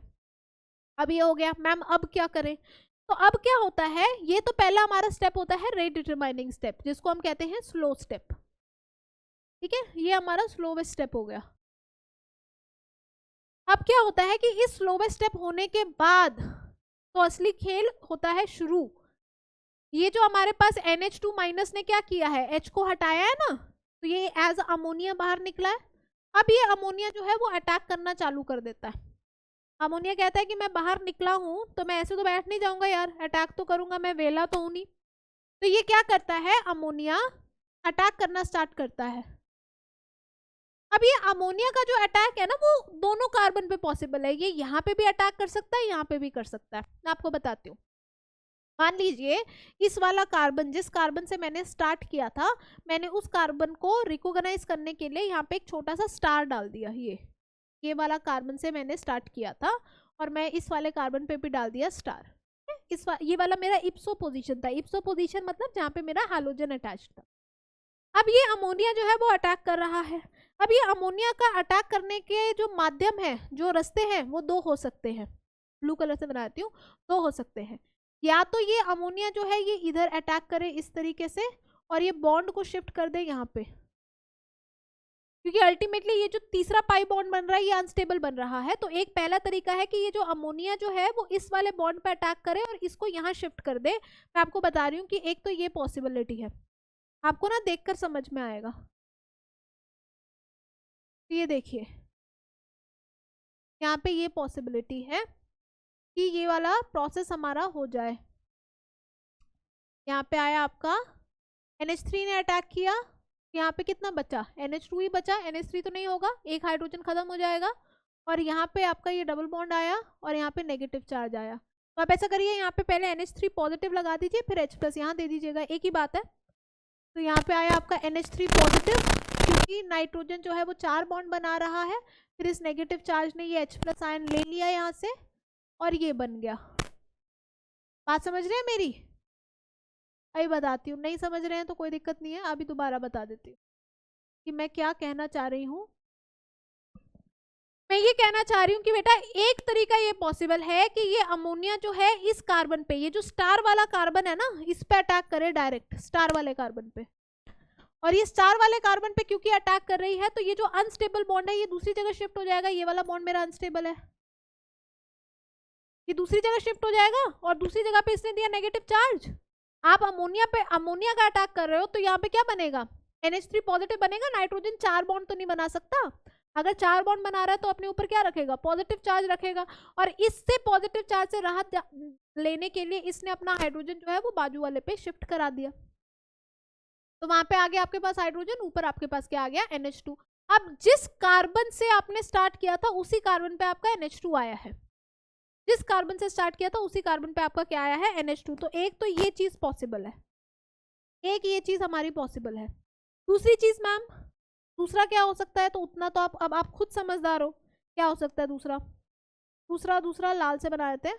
दूसरा ये पॉसिबल है कि हमारी जो ये NH3 है ये कहे कि मैं इस तरीके से अटैक करना चाहती हूँ, यहाँ पे अटैक करना चाहती हूँ, तो ये मैं डबल बॉन्ड को दूसरी ओर शिफ्ट करूंगा, मुझे नहीं पता कौन है ये, स्त्रीलिंग है पुल्लिंग है जो भी है। तो ये अमोनिया ने कहा कि मैं यहाँ से अटैक करूंगी और डबल बॉन्ड को दूसरी जगह पे शिफ्ट कराऊंगी। तो बेटा वहां से कर लो, कोई दिक्कत नहीं, दोनों जगह तो एक बराबर है ना, तो किस बात की जिद, कहीं से भी कर लो। तो यहाँ पे देखिए ये आपका आ जाएगा NH3 पॉजिटिव, NH3 पॉजिटिव,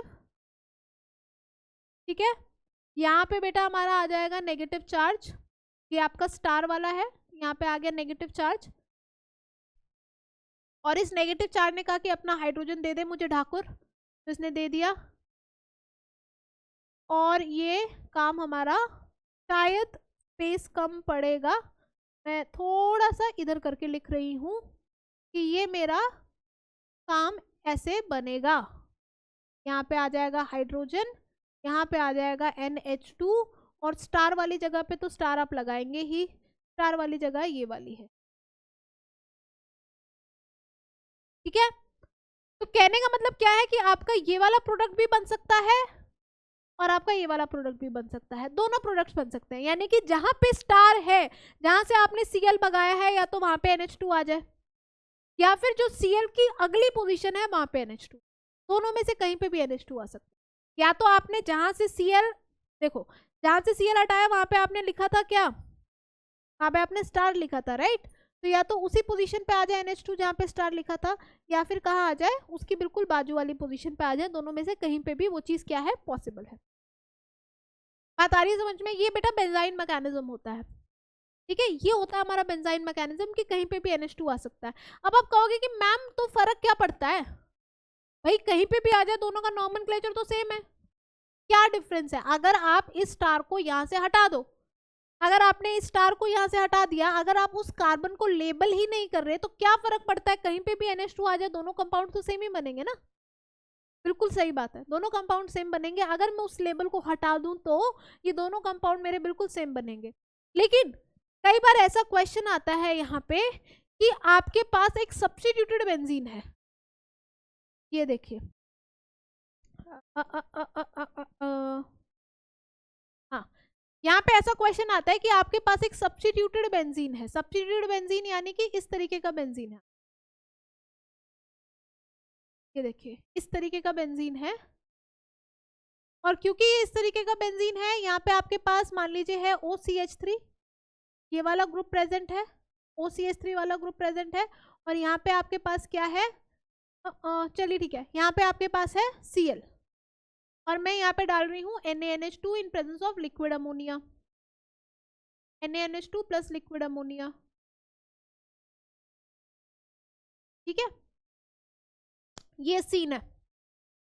अब सिचुएशन ये आ जाती है, आप ऐसा करिए कि आप इन डबल बॉन्ड को थोड़ा सा घुमा दीजिए, कहीं पे भी लगा सकते हैं ना डबल बॉन्ड, तो ये डबल बॉन्ड को इधर ऐसे घुमा दीजिए ताकि मैं एलिमिनेट इजीली कर पाऊँ। उसमें भी कोई दिक्कत नहीं थी, बट मुझे एलिमिनेशन कराना है तो थोड़ा सा वो वाली चीज़ है, ठीक है। बाकी आप कहीं पे भी लगा सकते हैं, ऐसा कुछ नहीं।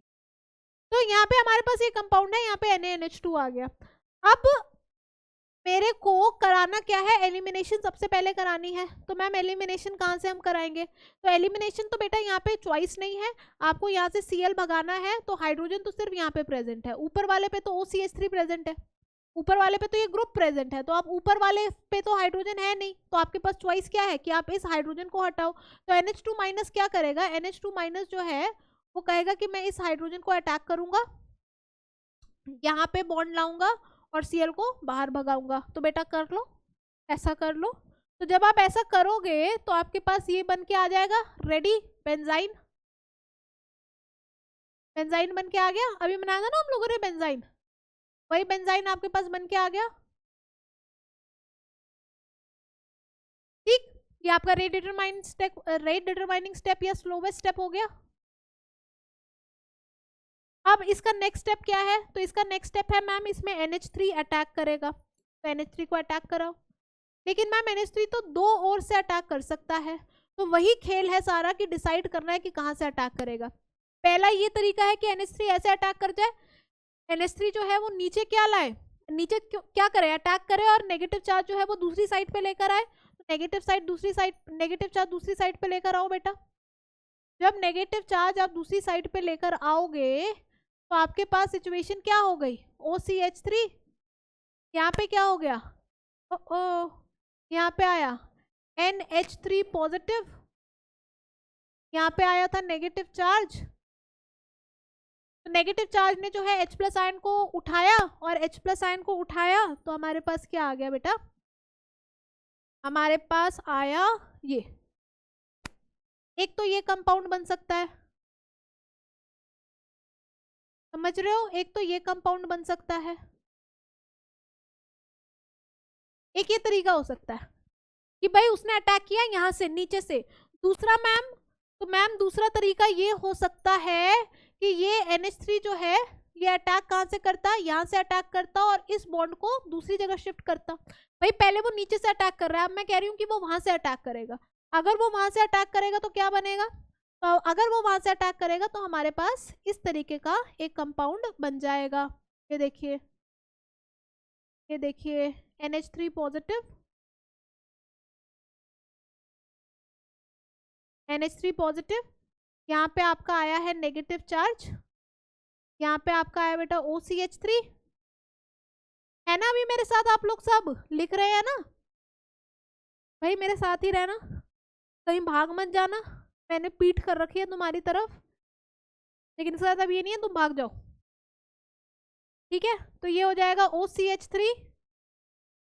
और यहाँ पे बेटा बहुत काम की चीजें हैं, किसी बुक से अगर आप पढ़ेंगे तो आपको दिक्कत हो जाएगी खुद से समझने में, है ना। बुक से पढ़ेंगे तो दिक्कत हो जाएगी, क्योंकि ये चीजें बहुत सीखने की हैं और इस पे क्वेश्चन बहुत आ रखे हैं। करवाऊंगी आपको क्वेश्चन, आपको खुद दिखेगा प्रीवियस ईयर पे, अच्छा प्रीवियस ईयर पे इतने क्वेश्चन इस मैकेनिज्म से आ रखे हैं, तो आ रखे हैं, ठीक है। तो ये बहुत इंपॉर्टेंट है बात समझने की। तो एक तो बेटा ये बन सकता है पहला प्रोडक्ट, और दूसरा प्रोडक्ट मेरा ये बन सकता है। अब यहाँ पे आप देखिए तो दोनों प्रोडक्ट एक दूसरे के बराबर नहीं है। जैसे लास्ट में आप मुझे कह रहे थे कि मैम आप बस उसको लेबल मत करिए, आप लेबल नहीं करेंगे तो दोनों एक जैसे ही हैं, तो फर्क क्या है। यहाँ पे फर्क दिखाई दिया, यहाँ पे वो प्रोडक्ट का नॉमेनक्लेचर अलग, इस प्रोडक्ट का नॉमेनक्लेचर अलग, दोनों प्रोडक्ट अलग अलग है। अब हमें देखना है कि भाई मेजर वो कि मेजर ये। अब तो दोनों में कॉम्पिटिशन आ गया कि आपका वो मेजर बनेगा या ये मेजर बनेगा, अब आपको ये डिसाइड करना है। तो बेंजाइन मैकेनिज्म का हमेशा एक रूल है कि जब भी कोई सब्स्टिट्यूएंट प्रेजेंट होता है तो उस सब्स्टिट्यूएंट का आपको हमेशा इंडक्टिव इफेक्ट देखकर डिसाइड करना होता है। ये जो आपका OCH3 है, इसका इंडक्टिव इफेक्ट क्या है, ध्यान रहे, रेजोनेंस नहीं, सिर्फ इंडक्टिव इफेक्ट देखना होता है। इसका इंडक्टिव इफेक्ट क्या है, -I इफेक्ट है। और क्योंकि इसका -I इफेक्ट है तो ये कौन से वाले सिस्टम को ज्यादा स्टेबल करेगा, यहाँ पे आप देखिए तो इसका -I इफेक्ट जो है वो ज्यादा, अगर आपको इस नेगेटिव चार्ज को स्टेबल करना है तो इस -I के, क्योंकि इंडक्टिव इफेक्ट तो डिस्टेंस के साथ कम होता है, यहाँ पे ये नेगेटिव चार्ज जो है वो OCH3 के बिल्कुल पास प्रेजेंट है, तो ये जो नेगेटिव चार्ज है that is highly stabilized, this is highly stabilised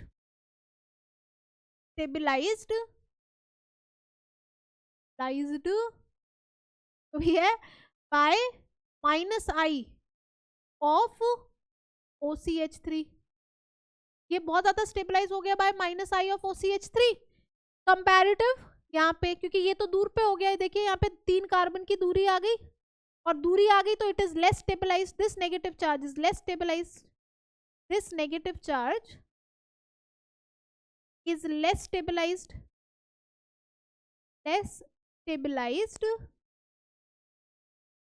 by -I of OCH3। लेकिन मैम OCH3 तो +R भी दिखाता है ना, हमने क्लास 11th में पढ़ा था, बिल्कुल दिखाता है, OCH3 +R दिखाता है, बट बेंजाइन मैकेनिज्म में तुम्हें रेजोनेंस नहीं देखना। उसका रीजन है, एक्सप्लेन करने बैठूंगी तो 15 मिनट जाएंगे, तो एक्सप्लेन नहीं कर रही हूँ, बस तुम्हें बता रही हूँ कि आपको बेंजाइन मैकेनिज्म में इंडक्टिव इफेक्ट ही देखना है बेटा, रेजोनेंस नहीं देखना है। तो OCH3 का जो भी आपका एक्स्ट्रा ग्रुप हो ना उसका इंडक्टिव देखिए, तो OCH3 का इंडक्टिव देखिए तो वो जो है इस नेगेटिव चार्ज को ज्यादा स्टेबलाइज करेगा, सॉरी इस नेगेटिव चार्ज को ज्यादा स्टेबलाइज करेगा और इस नेगेटिव चार्ज को कम स्टेबलाइज करेगा, क्योंकि ये उससे 3 कार्बन की दूरी पर हो गया, ये जो है सिर्फ 1 कार्बन की दूरी पर है। तो क्योंकि ये नेगेटिव चार्ज यहाँ पे ज्यादा स्टेबलाइज हो रहा है, ये वाला प्रोडक्ट मेरा क्या बन जाएगा बेटा, मेजर प्रोडक्ट बन जाएगा, और जो दूसरा वाला प्रोडक्ट है ये मेरा क्या बन जाएगा बेटा, ये वाला प्रोडक्ट ये मेरा बन जाएगा माइनर।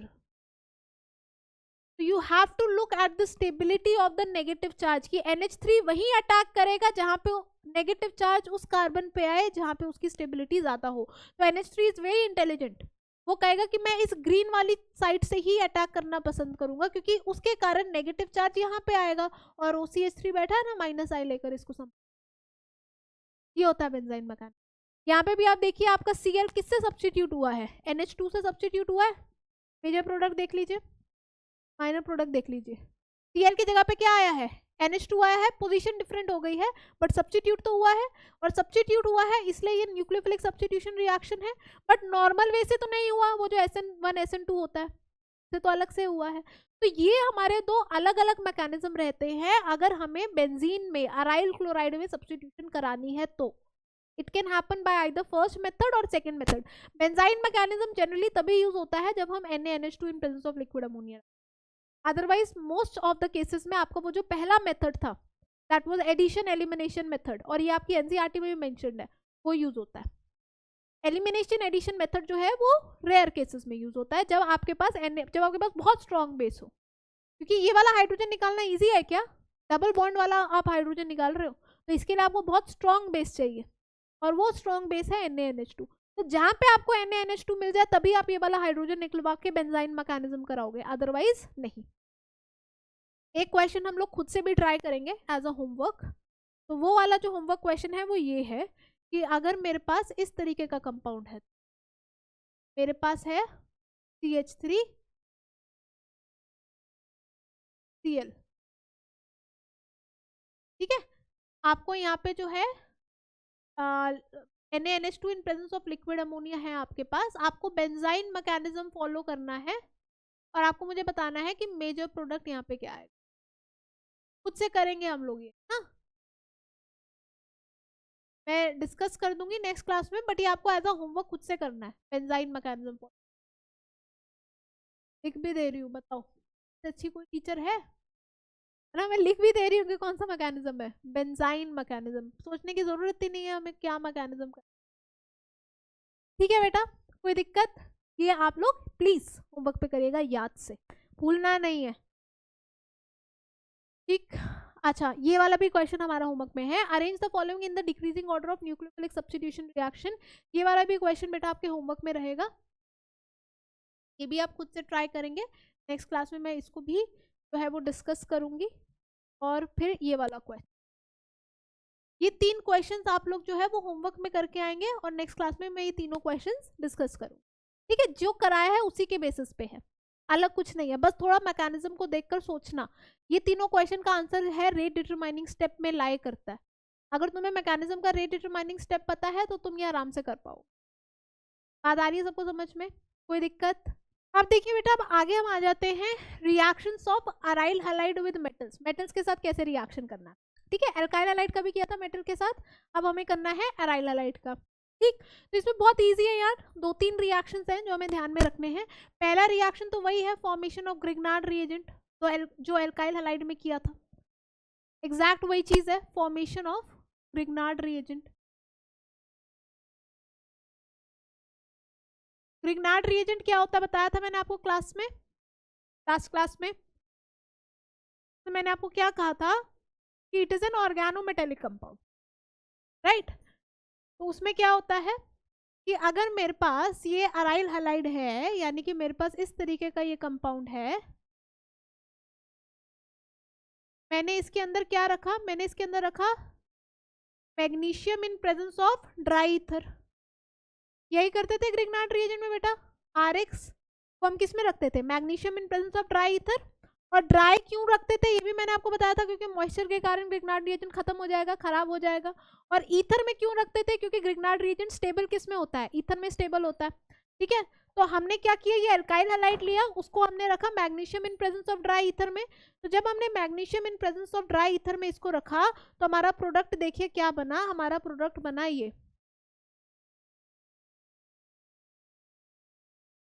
ये देखिए हमारा प्रोडक्ट बना।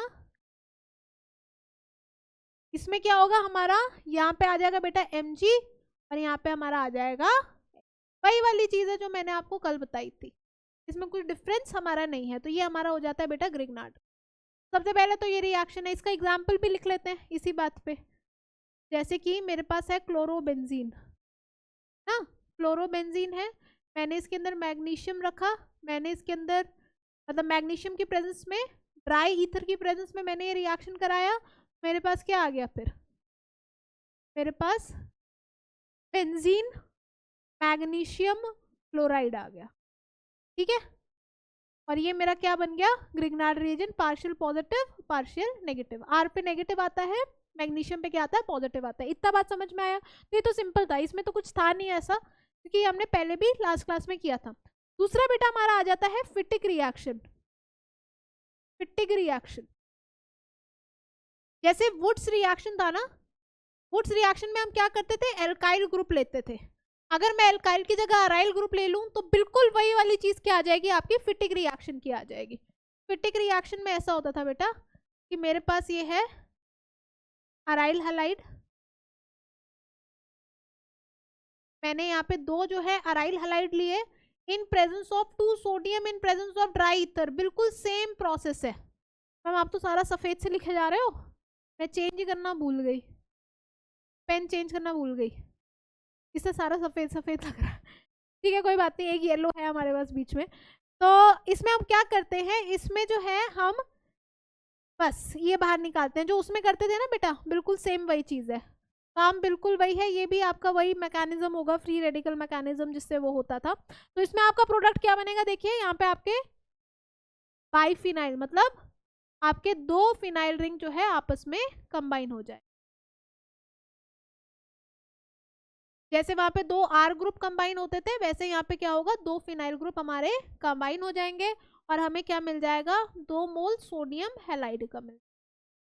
बात आती है सबको समझ में, कोई दिक्कत इसमें? फिटिक रिएक्शन क्लियर है? आई थिंक इससे इजी होगा क्या यार, बहुत इजी है, इसमें कुछ है नहीं ऐसा जिसके बारे में हमें सोचा जाए, ज्यादा सोचा जाए।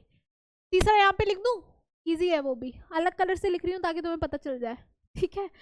तो तीसरा रिएक्शन हो जाता है वुड्स फिटिक। अब ये बोलो, हाइब्रिड हो गया ये दोनों का, कि भाई इसमें वुड्स भी है और इसमें फिटिक भी है। तो वुड्स फिटिक रिएक्शन क्या होता है कि यार इसमें नाम अपने आप बता रहा है कि एक तो आप एल्काइल हैलाइड डाल दो, एक जो है आप इसमें अराइल हैलाइड डाल दो, 2 सोडियम की प्रेजेंस में।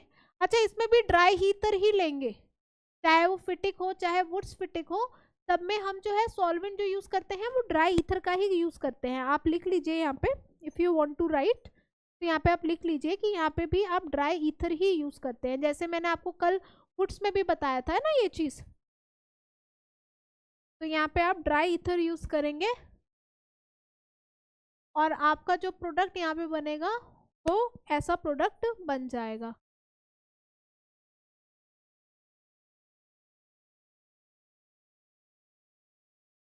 ठीक है, इस तरीके का प्रोडक्ट बन जाएगा आपका जो थर्ड प्रोडक्ट बनेगा। तो बेसिकली हमारे पास यहाँ पे है बेटा ग्रिग्नार्ड रिएजेंट का फॉर्मेशन, हमारे पास है फिटिक रिएक्शन और हमारे पास है वुड्स फिटिक रिएक्शन। इसमें और ज्यादा कोई वेरिएशन है नहीं, मैं बहुत ज्यादा डीप नहीं जा रही हूँ। आई थिंक समझ में तो सबको आ ही गया होगा, इजी पार्ट है, कुछ ऐसा नहीं है कि नहीं समझ में आया होगा, सबको समझ में आ गया होगा। तो अब मैं इसके आगे बढ़ती हूँ। फिर इसके आगे है बहुत इंपॉर्टेंट हमारा इंटेक्स्ट क्वेश्चन, बहुत इंपॉर्टेंट क्वेश्चन है, इसको भी होमवर्क में करेगा। मैम आप तो सब कुछ होमवर्क में ही दे रहे हो। बेटा होमवर्क में इसलिए दे रही हूँ कि तुम्हें भी थोड़ा सा सोचने का मौका मिले। सबसे अच्छा इंसान कौन सा होता है, जो दूसरे को मौका देता है ना, वो चाहता है कि दूसरे की प्रोग्रेस हो। अगर कभी कोई तुम्हें मौका दे तो इसका मतलब समझ जाना कि सामने वाला तुम्हारी प्रोग्रेस चाहता है। अगर वो सब कुछ खुद ही करता रहे तो वो तुम्हारा काम तो ईजी कर देगा, बट बेटा तुम्हारी प्रोग्रेस नहीं हो पाएगी जिंदगी भर। होता है ना शॉर्ट टर्म व्यू, वो तुम्हें दिखा देगा, देखो मैं तुम्हें सब कुछ करके दे रहा हूँ, तुम्हें क्या चाहिए, सब कुछ करके तुम्हें मैं दे रहा हूँ। तुम्हारी प्रोग्रेस नहीं हो पाएगी, तुम्हारी प्रोग्रेस वहीं के वहीं रुक जाएगी। और अगर वो कहे मैंने पढ़ा दिया है बेटा कर लेना, तुम ट्राई करना, डिस्कस मैं करूंगा या डिस्कस मैं करूंगी बाद में, तो मतलब वो तुम्हारी प्रोग्रेस चाहता है कि तुम अपना भी ये फ्राई वाला भेजा यूज करो। ठीक है, भेजा फ्राई जरूरी है, वो चीज जरूरी है क्योंकि एप्लीकेशन जरूरी है ना। मैंने तुम्हें बताया था ना, पढ़ाना पढ़ाना पढ़ाना से कभी भी नीट नहीं निकलेगा। नीट किससे निकलेगा, पढ़ाने के साथ प्रैक्टिस करवाना, पढ़ाने के साथ टेस्ट लेना, पढ़ाने के साथ क्वेश्चन करवाना। ठीक है, तो ये होमवर्क जरूर करना आपके पास। अब आपके पास 4 क्वेश्चन होमवर्क में हो गए हैं जो मैं नेक्स्ट क्लास में डिस्कस करूंगी, तो उसकी चिंता मत करना। अब आ जाते हैं बेटा इलेक्ट्रोफिलिक एरोमेटिक सब्स्टिट्यूशन रिएक्शन। ये हमारा लास्ट टाइप ऑफ रिएक्शन है, मुझे पता है अभी तक तुम पक गए होगे अच्छे से। बेटा इतना मत पको, इतना मत पको, ये लास्ट है हमारा, कर लो ये जल्दी से। ये इसके बाद तुम्हारा केमिकल रिएक्शन का दी एंड हो जाएगा, खत्म chemical reaction of alkyl and aryl halide. ठीक है, तो आ जाओ थोड़ा सा दोबारा से जिंदगी में आ जाओ, बोलते हैं ना कि फील अलाइव, फील अलाइव कर लो तुम भी थोड़ा सा। तो ये वाला लास्ट रिएक्शन है, इसके बाद तुम्हारी चीज ये वाला पूरा जो चैप्टर का मोटा मोटा है वो सब खत्म हो जाए। ठीक है, feeder craft reaction, CRAFT, T भी लगा लो यहाँ पे, feeder craft reaction. Feeder craft reaction क्या होता है बेटा, क्लास 11 में भी हमने पढ़ के आए हैं। Feeder craft reaction is feeder craft alkylation and acylation. उसमें होता क्या है हमारा, अगर मैं फीडर क्राफ्ट एल्काइलेशन की सबसे पहले बात करूँ, नेक्स्ट पेज पे ही बात करती हूँ, फीडर क्राफ्ट एल्काइलेशन। तो फीडर क्राफ्ट एल्काइलेशन इस तरीके से होती है, फीडर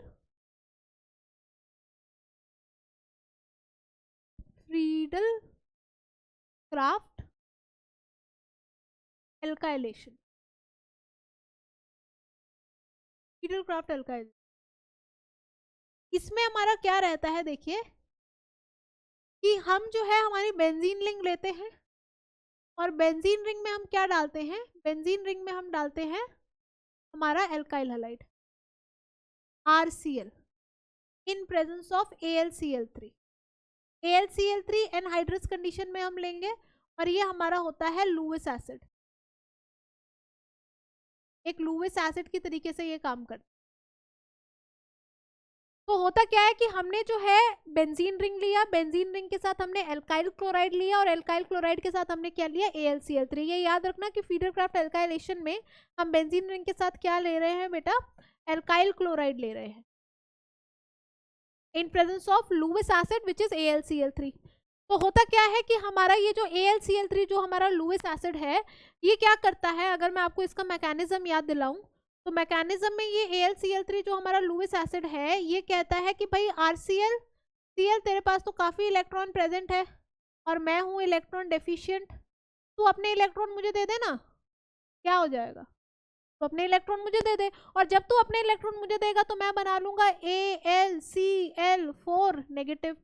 मैं इलेक्ट्रॉन डेफिशिएंट हूँ, मैं इलेक्ट्रॉन डेफिशिएंट हूँ, प्रूफ कर। तो ये देखो AlCl3 ये हो गया, कितने इलेक्ट्रॉन्स है एल्यूमिनियम के वैलेंस शेल में, 6 इलेक्ट्रॉन है, इलेक्ट्रॉन डेफिशिएंट। लुईस एसिड तो होता ही वही है जिसके पास इलेक्ट्रॉन की कमी हो, जो इलेक्ट्रॉन चाहता हो, है ना।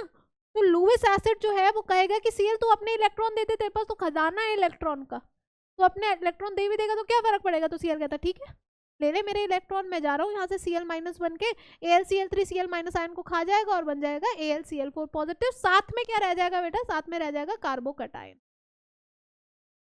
कार्बोकैटायन रह गया कार्बोकैटायन।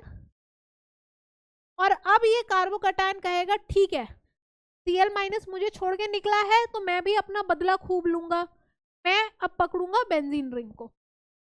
भाई मैं ऐसे अकेला तो रहूंगा नहीं, मुझे भी तो कोई जिंदगी का सहारा चाहिए, तो मैं पकड़ूंगा बेंजीन रिंग को, क्योंकि बेंजीन रिंग में है इलेक्ट्रॉन्स बहुत ज्यादा और मेरे से इलेक्ट्रॉन Cl- लेकर भागा है, तो मैं हूं इलेक्ट्रॉन डेफिशिएंट, मैं हूं कार्बोकैटायन, मैं हूं इलेक्ट्रॉन डेफिशिएंट, मैं हूं इलेक्ट्रोफाइल।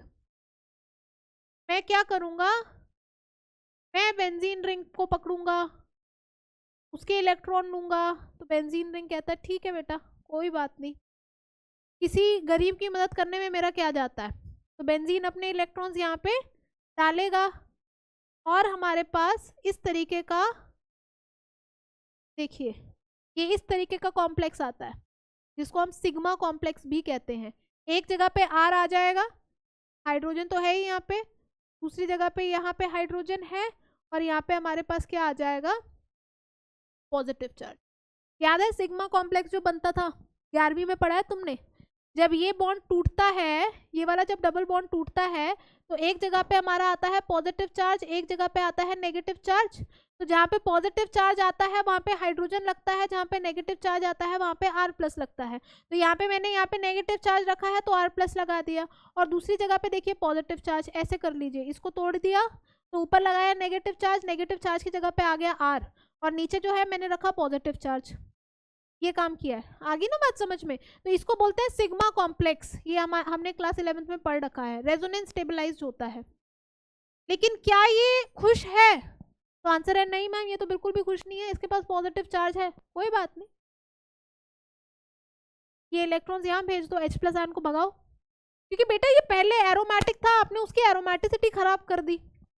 भाई शर्म आनी चाहिए कि भाई पहले कोई एरोमेटिक था, R+ आपने उस पर अटैक करके उसकी एरोमेटिसिटी खत्म कर दी यार, तो उसको वापस तो लाओगे, कैसे छोड़ दोगे उसको।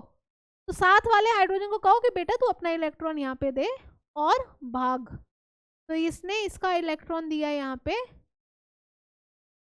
और यहाँ पे ये R आया और ये आपका बन जाता है फाइनल प्रोडक्ट। इसको कहते हैं इलेक्ट्रोफिलिक एरोमेटिक सब्स्टिट्यूशन, कि भाई तुम एक इलेक्ट्रोफाइल लाए, तुमने हाइड्रोजन को सब्स्टिट्यूट कराया है, यहाँ पे ऐड नहीं कराया, क्योंकि तुमने तो हाइड्रोजन को भगा दिया ना भाई, तुमने तो H+ आयन को भगा दिया। तो यहाँ पे पहले एक हाइड्रोजन था, तुमने उसको सब्स्टिट्यूट करा दिया एल्काइल ग्रुप से, जो कि क्या है, इलेक्ट्रोफाइल है। तो this is electrophilic aromatic substitution.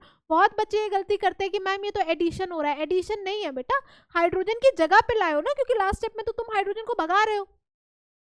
पहले यहाँ पे जो हाइड्रोजन था तुम उसकी जगह पे ले आए ना किसी चीज को, तो तुम तो सब्स्टिट्यूट करा रहे हो, ऐड थोड़ी करा रहे हो।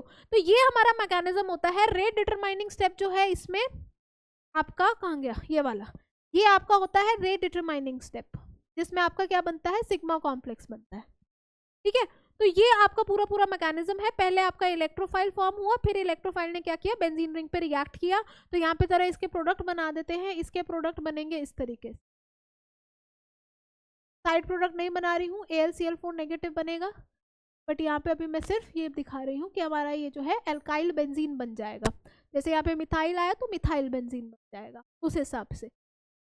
अब मैम यहाँ पे तो सब सही चल रहा है, तो एसाइलेशन कर लेते हैं, क्योंकि एल्काइलेशन तो सही चल गया हमारा, हमें सब समझ में आ गया। देखो एल्काइलेशन हमारा सही से हो गया। सबसे पहले तो समझो इसको एल्काइलेशन बोलते क्यों है, क्योंकि यहाँ पे एल्काइल ग्रुप है ना, क्योंकि एल्काइल ग्रुप है इसलिए एल्काइलेशन इसको बोलते हैं।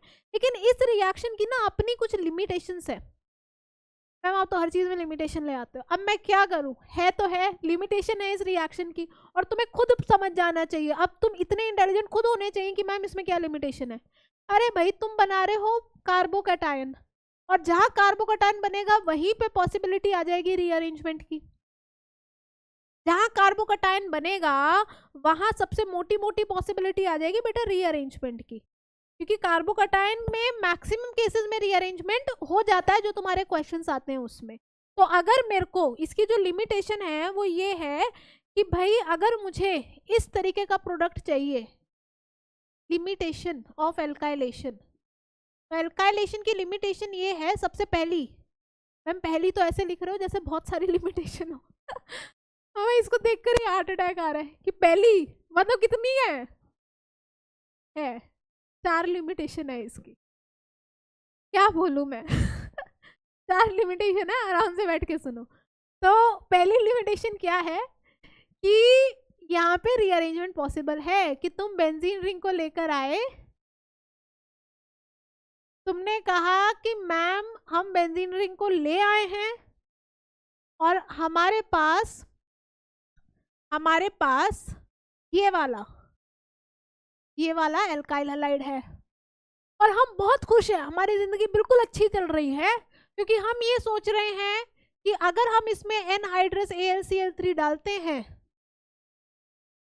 अगर हम इसमें एनहाइड्रस AlCl3 डालते हैं तो हमें अपनी जिंदगी में ये मिल जाएगा, ये मिलेगा, क्योंकि ये मेरा एल्काइल ग्रुप है, तो हमें लगता है कि हमें ये मिलेगा, और हम इसी सोच में खुश हुए जा रहे हैं। वाह क्या बना दिया। बट आपके सपनों को टूटने में ज्यादा देर नहीं लगेगी, क्योंकि आपको ये नहीं मिलेगा। आप बहुत खुश होकर लेकर आए रिएजेंट, आपने कहा आज मैं ये बनाऊंगा, बट बेटा आपको मिला तो ये, मैम ये हमारी जिंदगी में क्या हो रहा है, तो बेटा आपको ये मिल गया, ये देखिए तुमने कहा यार हमने क्या सोचा था और हमारे साथ क्या हो गया। तो ये इसकी पहली लिमिटेशन है कि जो सोचते हो वो नहीं मिलता।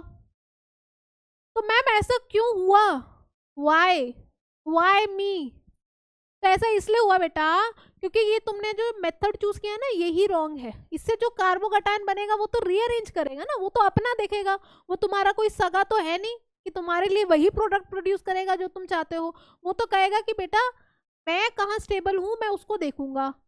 यहाँ से जो तुम्हारा कार्बोकैटायन आया वो ये आया, लेकिन ये कार्बोकैटायन तो प्राइमरी कार्बोकैटायन है, क्या इसको और ज्यादा स्टेबिलिटी मिल सकती है? आंसर है हाँ। आप 1,2 हाइड्राइड शिफ्ट कराओ इसमें और ये करेगा, क्योंकि ये सबसे पहले तो खुद स्टेबल होगा ना, फिर ही तो आगे बढ़ेगा। 1,2 हाइड्राइड शिफ्ट कराओ इसमें, आप हाइड्राइड शिफ्ट, तो जैसे ही आपने इसके अंदर 1,2 हाइड्राइड शिफ्ट कराया, आपके पास जो कार्बोकैटायन आया वो आया 3 डिग्री, और 3 डिग्री कार्बोकैटायन आने के बाद इस 3 डिग्री कार्बोकैटायन ने यहाँ पे रिएक्ट किया बेंजीन रिंग के साथ, और बेंजीन रिंग के साथ इसने रिएक्ट करके ये बनाया जो आपने अपने पूरे सपने में भी नहीं सोचा था। है ना? यही हो गया यार, ये तो हमने सोचा ही नहीं था, ये क्या बन गया। तो ये इसलिए बना है क्योंकि यही तो लिमिटेशन है बेटा एल्काइलेशन की, कि कार्बोकैटायन तो रीअरेंज करेगा, ये वाला प्रोडक्ट बनेगा लेकिन इतना कम बनेगा कि आप कहोगे कि यार तू बनाई फिर क्यों, अगर इतना कम बनना था। और ये वाला प्रोडक्ट आपका क्या बनेगा, ये वाला प्रोडक्ट आपका बनेगा मेजर, सबसे ज्यादा यही बनेगा जो तुम्हें नहीं चाहिए था, क्योंकि ये तो तुम्हें बनाना ही नहीं था, तो अलग ही प्रोडक्ट बन जाएगा बिकॉज ऑफ कार्बोकैटायन रीअरेंजमेंट। तो अगर मुझे ये कार्बोकैटायन की रीअरेंजमेंट नहीं करानी है तो सबसे पहले हम लिख देते हैं, फर्स्ट लिमिटेशन लिख देते हैं कि rearrangement of carbocation is possible. Rearrangement of carbocation can result into unexpected product, results in unexpected product, expected products। ठीक है, ये तो पहली लिमिटेशन हो गई कि आपको यहाँ पे कुछ अलग ही हो गया जिंदगी में, ठीक है, जो आपने एक्सपेक्ट नहीं किया था, पहली लिमिटेशन। मैम पहली समझ में आ गई, हमने अपने आप को उतना कैपेबल बना लिया है अब कि आप पहली समझ में आ गई है। आप ये मत सोचो कि हमें नहीं समझ में आएगी। आपने रीअरेंजमेंट की स्पेलिंग गलत लिखी है मैम, रीअरेंजमेंट की स्पेलिंग तो सही कर लो, अरेंजमेंट, रीअरेंजमेंट। मेरे से क्या होता है ना, बोला और लिखा साथ में नहीं जाता। मैं जब स्कूल में भी थी तो जब टीचर समझा रहा होता तो मैं लिख नहीं सकती थी, और जब टीचर लिखवा रहा होता तो मैं सुन नहीं सकती थी। तो मुझे लगता था यार मैं कैसी हूँ यार, बाकी सब तो सब लोग कर लेते हैं, लिख भी लेते हैं, सुन भी लेते हैं और समझ भी लेते हैं, मेरे से नहीं हो पाता, मल्टीटास्किंग नहीं हो पाता यार मेरे से। तो फिर मैं क्या करती थी ना, मैं पहले क्लास में सब सुनती थी, आप पढ़ाए जाओ, तो मैं सुन रही हूँ आपकी बात आराम से। उसके बाद मैं अपने दोस्त की कॉपी लेकर जाती थी घर, क्योंकि वो लिखती थी बहुत तेज तेज, तो सब लिख लेती थी, और उसकी कॉपी ले जाती थी घर, और उसके बाद घर पे बैठ के आधे टाइम तो मैं वो नोट्स कॉपी करती थी सुंदर सुंदर राइटिंग में, कि वहाँ पे मैंने समझा और घर पे आके लिखा, एक तरीके से रिवीजन भी हो जाती थी, लेकिन मेरा डबल काम बढ़ता था, क्योंकि मैं सुन और लिख और समझ एक साथ नहीं सकती थी। तो यहाँ पे मेरा ये हाल है, जब मैं बोल रही होती हूँ ना और मैं लिख रही होती हूँ साथ में, मैं स्पेलिंग्स में बहुत मिस्टेक करती हूँ, तुमने देखा भी होगा, मेरी पुरानी हैबिट है, तो माइंड मत करना यार, ठीक है। तो ये सिचुएशन है, बेंजीन को अच्छा बना दे यार, बेंजीन बेचारा गंदा सा बना हुआ है, ये भी सोचेगा यार क्या मैं इस रिएक्शन का प्रधान हूँ और तुमने मुझे गंदा सा बना रखा है। ठीक, आगे आ जाओ। तो ये पहली लिमिटेशन है कि मैम ठीक है, पहली तो समझ में आ गई, अब दूसरी पे चलो।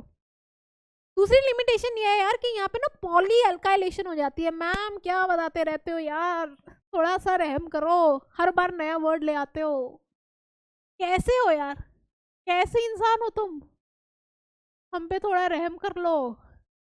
पॉली एल्काइलेशन, नाम में ही पता लग रहा है कि एक से ज्यादा एल्काइल ग्रुप लग रहे हैं, यहाँ पे एक से ज्यादा एल्काइल ग्रुप लग रहे हैं, और जायज भी है, ये चीज जायज भी है, क्योंकि अगर मेरे पास यहाँ पे एक बेंजीन रिंग है और इस बेंजीन रिंग में मैंने डाला CH3 CH2 ClAl Cl3 anhydrous, ठीक है। तो यहाँ पे सबसे पहले तो हमारी हो गई एल्काइलेशन, तो एल्काइलेशन तो ऐसे हो गई सिंपल, हमें उससे तो कोई दिक्कत ही नहीं थी, एल्काइलेशन तो आप कराओ, बिल्कुल कराओ, हमें क्या दिक्कत है, हो गई एल्काइलेशन। यहाँ पे रीअरेंजमेंट की पॉसिबिलिटी नहीं है बेटा जी, ये एल्काइल ग्रुप बनेगा CH3 CH2 पॉजिटिव, जो कार्बोकैटायन बनेगा वो क्या बनेगा, ethyl carbocation CH3 CH2 positive, rearrangement तो हो नहीं सकता, उस दुख से तो बाहर निकल के रीअरेंजमेंट तो नहीं होगा, यहाँ पे रीअरेंजमेंट नहीं होगा, आपका सिंपल इथाइल बेंजीन बन गया।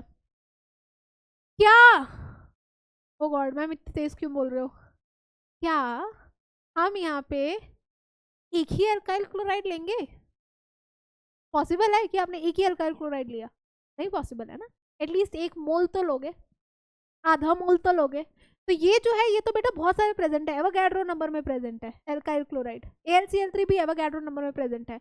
और बात ये है कि जब तुमने ये प्रोडक्ट बनाया तो तुमने इस प्रोडक्ट को, इस बेंजीन को कर दिया एक्टिवेटेड, क्योंकि ये प्रोडक्ट तो प्लस हाइपर कॉन्जुगेशन शो करेगा या प्लस आई इफेक्ट शो करेगा। यहाँ पे देखो, ये देखो पेन उल्टा भी लिखता है, ये उल्टे पेन से लिख रही हूँ मैं, प्लस हाइपर कॉन्जुगेशन है यहाँ पे, ये देखो ना, ये आपके पास कार्बन प्रेजेंट है, अल्फा कार्बन, और यहाँ पे 2 हाइड्रोजन है, ये तो इलेक्ट्रॉन देगा इस बेंजीन रिंग को, और क्योंकि ये इलेक्ट्रॉन देगा इस बेंजीन रिंग को प्लस आई से, प्लस हाइपर कॉन्जुगेशन से, तो ये बेंजीन रिंग में तो इलेक्ट्रॉन डेंसिटी बढ़ जाएगी। Benzene ring is activated, activated का मतलब है कि इसमें इलेक्ट्रॉन डेंसिटी बढ़ गई, इलेक्ट्रॉन डेंसिटी बढ़ गई, इलेक्ट्रॉन डेंसिटी बढ़ गई, और क्योंकि इलेक्ट्रॉन डेंसिटी बढ़ी है तो हमारा डिफरेंट एल्काइल ग्रुप तो आके अटैक करेगा यहाँ पे, क्योंकि आपने ये एक थोड़ी लिया था इथाइल क्लोराइड, इथाइल क्लोराइड तो एक से ज्यादा थे, और आपने इलेक्ट्रॉन, जब आपने एक इथाइल ग्रुप इसमें लगाया तो उसने इलेक्ट्रॉन देने स्टार्ट किए, तो ये कार्बोकैटायन तो अब और मजे से अटैक करेगा इस पे। अब ये कार्बोकैटायन जो बनेगा वो तो और मजे से अटैक करेगा, क्योंकि उसको तो इलेक्ट्रॉन डेंसिटी और ज्यादा मिल गई है, बात समझे, तो और मजे से अटैक किया। और उसके बाद यहाँ पे जो अल्काइल ग्रुप्स आए हैं उन्होंने इलेक्ट्रॉन डेंसिटी और बढ़ानी शुरू करी, ये देखिए plus hyper conjugation, plus hyper conjugation, again increased electron density, increased electron density, और क्योंकि इलेक्ट्रॉन डेंसिटी और ज्यादा बढ़ गई है तो अब तो यहाँ पे और फर्दर एल्काइलेशन होगा। यहाँ पे देखिए आपने और फर्दर एल्काइलेशन यहाँ पे कराना है।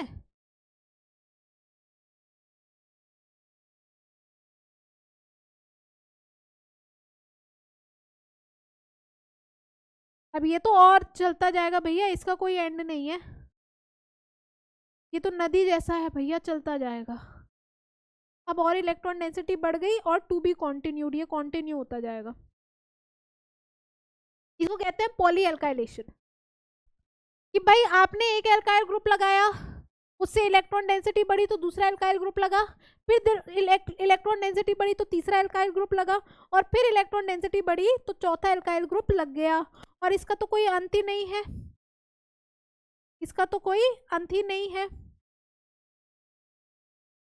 और जिस चीज का कोई अंत नहीं होता है तो वो एक लिमिटेशन बन जाएगी ना इसके लिए, कि भाई ये तो हमें कुछ अलग ही प्रोडक्ट मिल गया, हम जो चाहते थे वो तो मिला नहीं, मिक्सचर ऑफ प्रोडक्ट मिल गए, ठीक है। तो ये बेटा सेकेंड लिमिटेशन होती है जिसको हम कहते हैं पॉली एल्काइलेशन।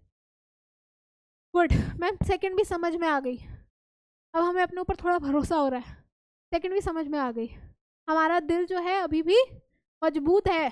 तो चलिए मैम आप तीसरी भी करा दीजिए, तीसरी तो बहुत ईजी है, तीसरी तो बहुत ईजी है। वो कहता है कि if electron withdrawing groups are attached, if electron withdrawing groups are attached, ऐसे लिख दूं EWD इलेक्ट्रॉन विड्रॉइंग ग्रुप, समझ जाओगे ना, electron withdrawing groups are attached, attached with benzene ring, benzene ring, then alkylation cannot take place, then alkylation cannot take place, alkylation, alkylation cannot take place, नहीं हो सकती,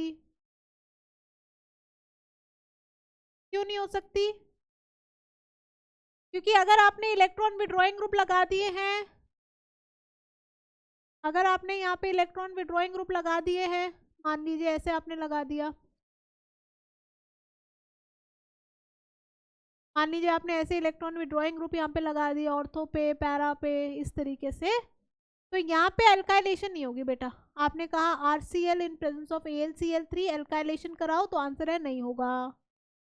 क्यों नहीं होगा, क्योंकि इलेक्ट्रॉन डेंसिटी कहाँ हो जाएगी, इलेक्ट्रॉन डेंसिटी बहुत ज्यादा कम हो जाएगी, electron density in benzene ring decreases, in benzene ring, benzene ring क्या हो जाएगी बेटा, क्योंकि इलेक्ट्रॉन विड्रॉइंग ग्रुप है, तो electron density in benzene ring decrease हो गई, और क्योंकि electron density in benzene ring discuss हुई तो आपका एल्काइल ग्रुप तो अटैक ही नहीं कर पाएगा, कार्बोकैटायन तो अटैक ही नहीं कर पाएगा, उसको तो इलेक्ट्रॉन डेंसिटी अच्छी खासी चाहिए, ठीक है। तो थर्ड लिमिटेशन हो गया। चौथा भी मैं यहीं पे लिख रही हूँ, वही बहुत छोटा सा लिमिटेशन है, चौथा मैं ऐसे लिख रही हूँ कि अगर आप एनिलीन में एल्काइलेशन कराते हो तो वो भी नहीं होता, ये एनिलीन है, इसमें भी आपका एल्काइलेशन नहीं होगा। अगर आप इसमें डालते हो anhydrous AlCl3, in presence of RCl, तो ये भी रिएक्शन नहीं देती है। क्यों नहीं देती है? क्योंकि पता नहीं एनिलीन से मेरे मुंह में ना वही निकलता है देती, पता नहीं मैं इसको क्यों स्त्रीलिंग समझती हूँ, आई डोंट नो। अमोनिया हो गया, नाइट्रोजन कंटेनिंग कंपाउंड हो गया, दिमाग में मेरा बैठा हुआ है कि ये इलेक्ट्रॉन नहीं देती है, पता नहीं। चलो एनीवेज, तो एनिलीन जो है वो इलेक्ट्रॉन जो है बेसिकली वो इलेक्ट्रोफिलिक सब्स्टिट्यूशन रिएक्शन क्यों नहीं दे रहा है? क्योंकि उसके पास जो लोन पेयर ऑफ इलेक्ट्रॉन है उसने AlCl3 पे अटैक किया। ये लुईस एसिड है, ये लुईस एसिड था ना, इसको तो इलेक्ट्रॉन की भूख थी, तो इसने अपना लोन पेयर ले लिया किससे? एनिलीन से। और जब एनिलीन से इसने लोन पेयर लिया तो मिला क्या हमारे पास ये मिला NH2 AlCl3 positive, lone pair चला गया, तो इस तरीके का कॉम्प्लेक्स बन गया। और ये तो हमारा इलेक्ट्रॉन विड्रॉइंग ग्रुप है जी, हाँ ये तो हमारे पास इलेक्ट्रॉन विड्रॉइंग ग्रुप है। कौन सा? ये वाला, ये तो इलेक्ट्रॉन विड्रॉइंग ग्रुप हो गया भाई। किसी चीज पे पॉजिटिव लगा रहे हो तो वो तो इलेक्ट्रॉन विड्रॉइंग ग्रुप हो गया। और इलेक्ट्रॉन विड्रॉइंग ग्रुप तो पहले ही मैंने आपको क्या बोल दिया, कोई भी इलेक्ट्रॉन विड्रॉइंग ग्रुप अगर प्रेजेंट होगा तो एल्काइलेशन नहीं देगा। तो एनिलीन ने अपने ये NH2 ने अपने इलेक्ट्रॉन दिए AlCl3 को, बन गया इलेक्ट्रॉन विड्रॉइंग ग्रुप, नाइट्रोजन के पास पॉजिटिव चार्ज आ गया, तो इसने अपना रिएक्शन जो है वो देना बंद कर दिया। कैसे देगा ना, इलेक्ट्रॉन विड्रॉइंग ग्रुप है तो ये RCl AlCl3 के साथ रिएक्शन थोड़ी देगा, बता दी ना पहले, नहीं देता है। बात आती है समझ में? तो ये 4 लिमिटेशन है, एक पहले पे है और ये 3-4 यहीं पे मैंने घुसा दी क्योंकि बड़े छोटे छोटे से थे। ठीक है, बात आ रही है समझ में? कोई दिक्कत? तो ये हमारे एल्काइलेशन के जो है लिमिटेशन हो जाते हैं। मैम इतना समझ में आ गया। अब क्या कुछ और भी बचा है हमारी जान लेने के लिए? तो बेटा अब लिमिटेशन किसी का किए हैं तुमने, तो उसको इम्प्रूव करने के लिए तो कोई रिएक्शन करोगे? अरे मैम भाई, अगर तुमने लिमिटेशन, तुम्हें ये पता चल गया ये चीज गंदी है, तो कोई अच्छी चीज तो बनाओगे नहीं बनाओगे? तो वही वाली चीज है एसाइलेशन, सब्स्टिट्यूट, एल्काइलेशन का सब्स्टिट्यूट है ये। ठीक है, वो नहीं कर सकते तो ये करो, रीअरेंजमेंट नहीं कराना तुम्हें तो ये करो, तो आ जाएगा फीडरक्राफ्ट एसाइलेशन। फीडरक्राफ्ट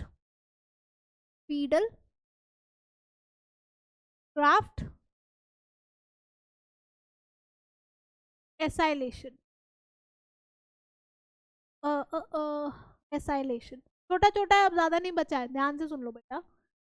अब इसमें क्या होता है बेटा, इसमें ये होता है कि आप एसाइल ग्रुप इंट्रोड्यूस कराते हो कि आपके पास ये बेंजीन रिंग है, आपने RCl नहीं डाल के आपने क्या डाला, RCOCl, acyl chloride, acyl chloride, या इसको एसिड क्लोराइड बोल दो, या RCO मतलब एसिड क्लोराइड है, ये एसिड क्लोराइड ग्रुप आपने डाला और साथ में डाला AlCl3। ये लोन पेयर ऑफ इलेक्ट्रॉन है, ये लोन पेयर ऑफ इलेक्ट्रॉन्स कहाँ गए, AlCl3 के पास गए, तो आपके पास ये कार्बोकटायन बना, आपके पास ये कार्बोकटायन बना, देखो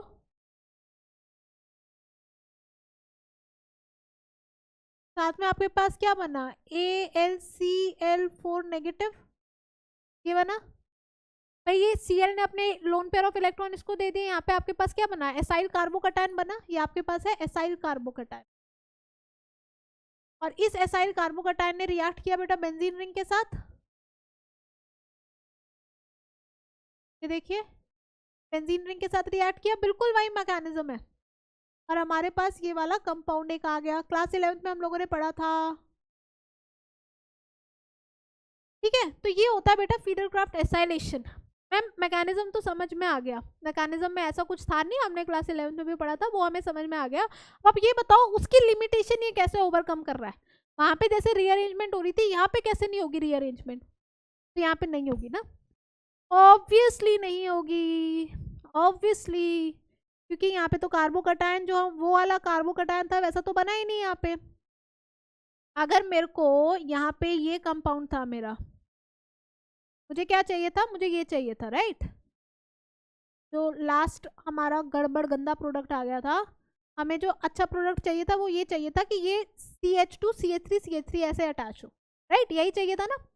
तो हमने क्या किया ना, वहां पे एल्काइल क्लोराइड यूज करने के बजाय हमने एसाइल क्लोराइड यूज किया इन प्रेजेंस ऑफ AlCl3।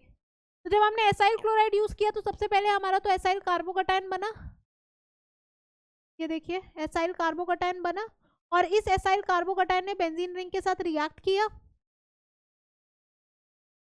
और जब इसने बेंजीन रिंग के साथ रिएक्ट किया तो हमारा प्रोडक्ट जो है वो इस तरीके से बना।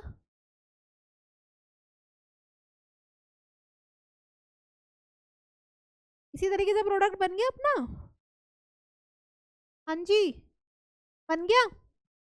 अब तुम इसको कराओ रिड्यूस। मैम इतने काम भी मत कराओ, अब हम कुछ बोल नहीं रहे, इसका मतलब हमारी फायदा मत उठाओ यार। रिड्यूस तो कराना पड़ेगा बेटा, रिड्यूस नहीं कराओगे तो काम कैसे बनेगा मेरे भाई।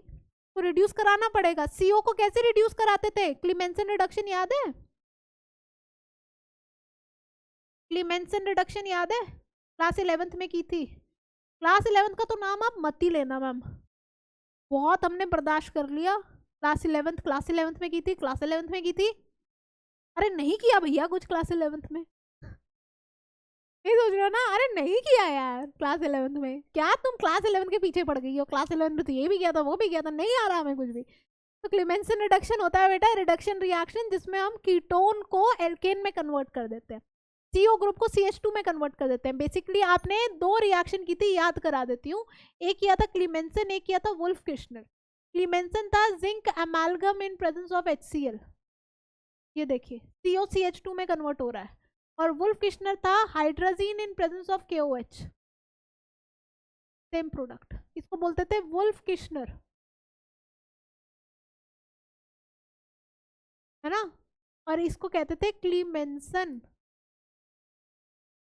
एल्केन में किया था तुमने, फॉर्मेशन ऑफ एल्केन जब किया था ना, प्रिपरेशन ऑफ एल्केन, तो वहां किया था कि कार्बोनिल से एल्केन कैसे बनाना है, CO ग्रुप से एल्केन आपको कैसे बनाना है, कि आपको या तो क्लीमेंसन यूज कर लो, वुल्फ किश्नर यूज कर लो। वुल्फ किश्नर बेसिक में यूज होता है, क्लीमेंसन एसिडिक में यूज होता है, ठीक है।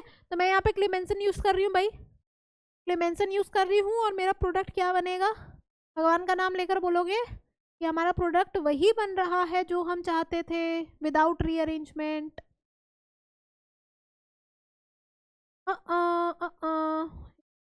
बेंजीन रिंग को थोड़ा सा साइड बना लेते हैं यहाँ पे, तो हमारा प्रोडक्ट तो अब वही बन रहा है जो हम चाहते थे। अब हमारे साथ ऐसी कोई गड़बड़ नहीं हुई है जो पिछले रिएक्शन में हुई थी, एल्काइलेशन में जो हो गई थी। आपको याद होगा ना एल्काइलेशन में क्या हुआ था हमारे साथ, हम चाहते थे ये बन गया, ये उगली हो गई थी। अब यहाँ पे नहीं हुई है ऐसा, यहाँ पे जो तुम चाहते हो वही बना है, यही आपका मेजर प्रोडक्ट बना है। क्यों, क्योंकि तुमने यहाँ पे पहले तुमने ट्रिक करी ना, तुमने क्या किया, पहले एसाइलेशन कराया उसके बाद रिड्यूस करा दिया। अब इसकी तो रीअरेंजमेंट नहीं हो सकती ना, बहुत स्टेबल कार्बोकटायन है ये भी, ऐसा नहीं है, इसको गंदा मत समझना। ये अपने इलेक्ट्रॉन जब यहाँ पे देता है ऑक्टेट कंप्लीट हो जाता है, इस कार्बन का स्टेबल है। जब ये अपने इलेक्ट्रॉन ऑक्सीजन अपने, यहाँ पे कार्बन का ऑक्टेट कंप्लीट नहीं है ना, जब ये ऑक्सीजन अपने इलेक्ट्रॉन दे देता है ना यहाँ पे, तो ये ट्रिपल बॉन्डेड सब बन जाता है सिस्टम, और कार्बन का ऑक्टेट कंप्लीट हो जाता है, ऑक्सीजन पे पॉजिटिव चार्ज आ जाता है। तो कंप्लीशन ऑफ ऑक्टेट जिस कार्बोकटायन में हो रहा होता है वो बहुत स्टेबल कार्बोकटायन होता है, तो अच्छा कार्बोकटायन है, इसको गंदी नजरों से वो मत करना यार, ये तो बहुत गंदा सा लग रहा है, ठीक है। तो ये काम है, वुल्फ किश्नर क्लीमेंसन हटा दूं ऊपर, ऐसा लग रहा है ना बेकार सा, ठीक। तो ये आपका मामला हो जाता है यहाँ पे सेट, ठीक है। कोई दिक्कत यहाँ तक, किसी को कोई परेशानी? तो हम जो है एक इसका एग्जाम्पल और दे देती हूँ। कहोगे मैम एक पे ही छोड़ दिया आपने, कैसे कैसे हो यार तुम, एक और एग्जाम्पल तो करा देते हमें, एक के सहारे क्यों छोड़ दिया, दूसरा एग्जाम्पल ले लो भैया। जैसे कि मान लीजिए इसका मैं एल्काइलेशन करा रही हूँ, एनहाइड्रस AlCl3, और इसमें ही मैं साथ में यहाँ पे क्या करा रही हूँ, एसाइलेशन करा रही हूँ, एनहाइड्रस AlCl। एक में मैं करा रही हूँ एसाइलेशन, एक में मैं करा रही हूँ एल्काइलेशन, यहाँ पे बन रहा है B, और इस B को मैं क्लीमेंसन रिडक्शन भी करा रही हूँ या वुल्फ किश्नर रिडक्शन करा रही हूँ, जो भी आपको लिखना है। तो zinc amalgam in presence of mercury, sorry zinc amalgam in presence of HCl। हमें देखना है ए और सी में क्या फर्क आता है? तो देखिए ए जो है वो इस तरीके का बनेगा, यहाँ पे जो आपका कार्बोकटायन बनेगा वो ये बनेगा, 1 डिग्री कार्बोकटायन है, रीअरेंज कर जाएगा, हाइड्रोजन शिफ्टिंग हो जाएगी, और आपका जो है कार्बोकटायन वो कुछ इस तरीके से 2 डिग्री कार्बोकटायन में कन्वर्ट हो जाएगा, प्राइमरी से सेकेंडरी में कन्वर्ट हुआ। और क्योंकि प्राइमरी से सेकेंडरी में ये कन्वर्ट हुआ है तो आपका जो प्रोडक्ट बना वो कुछ इस तरीके से,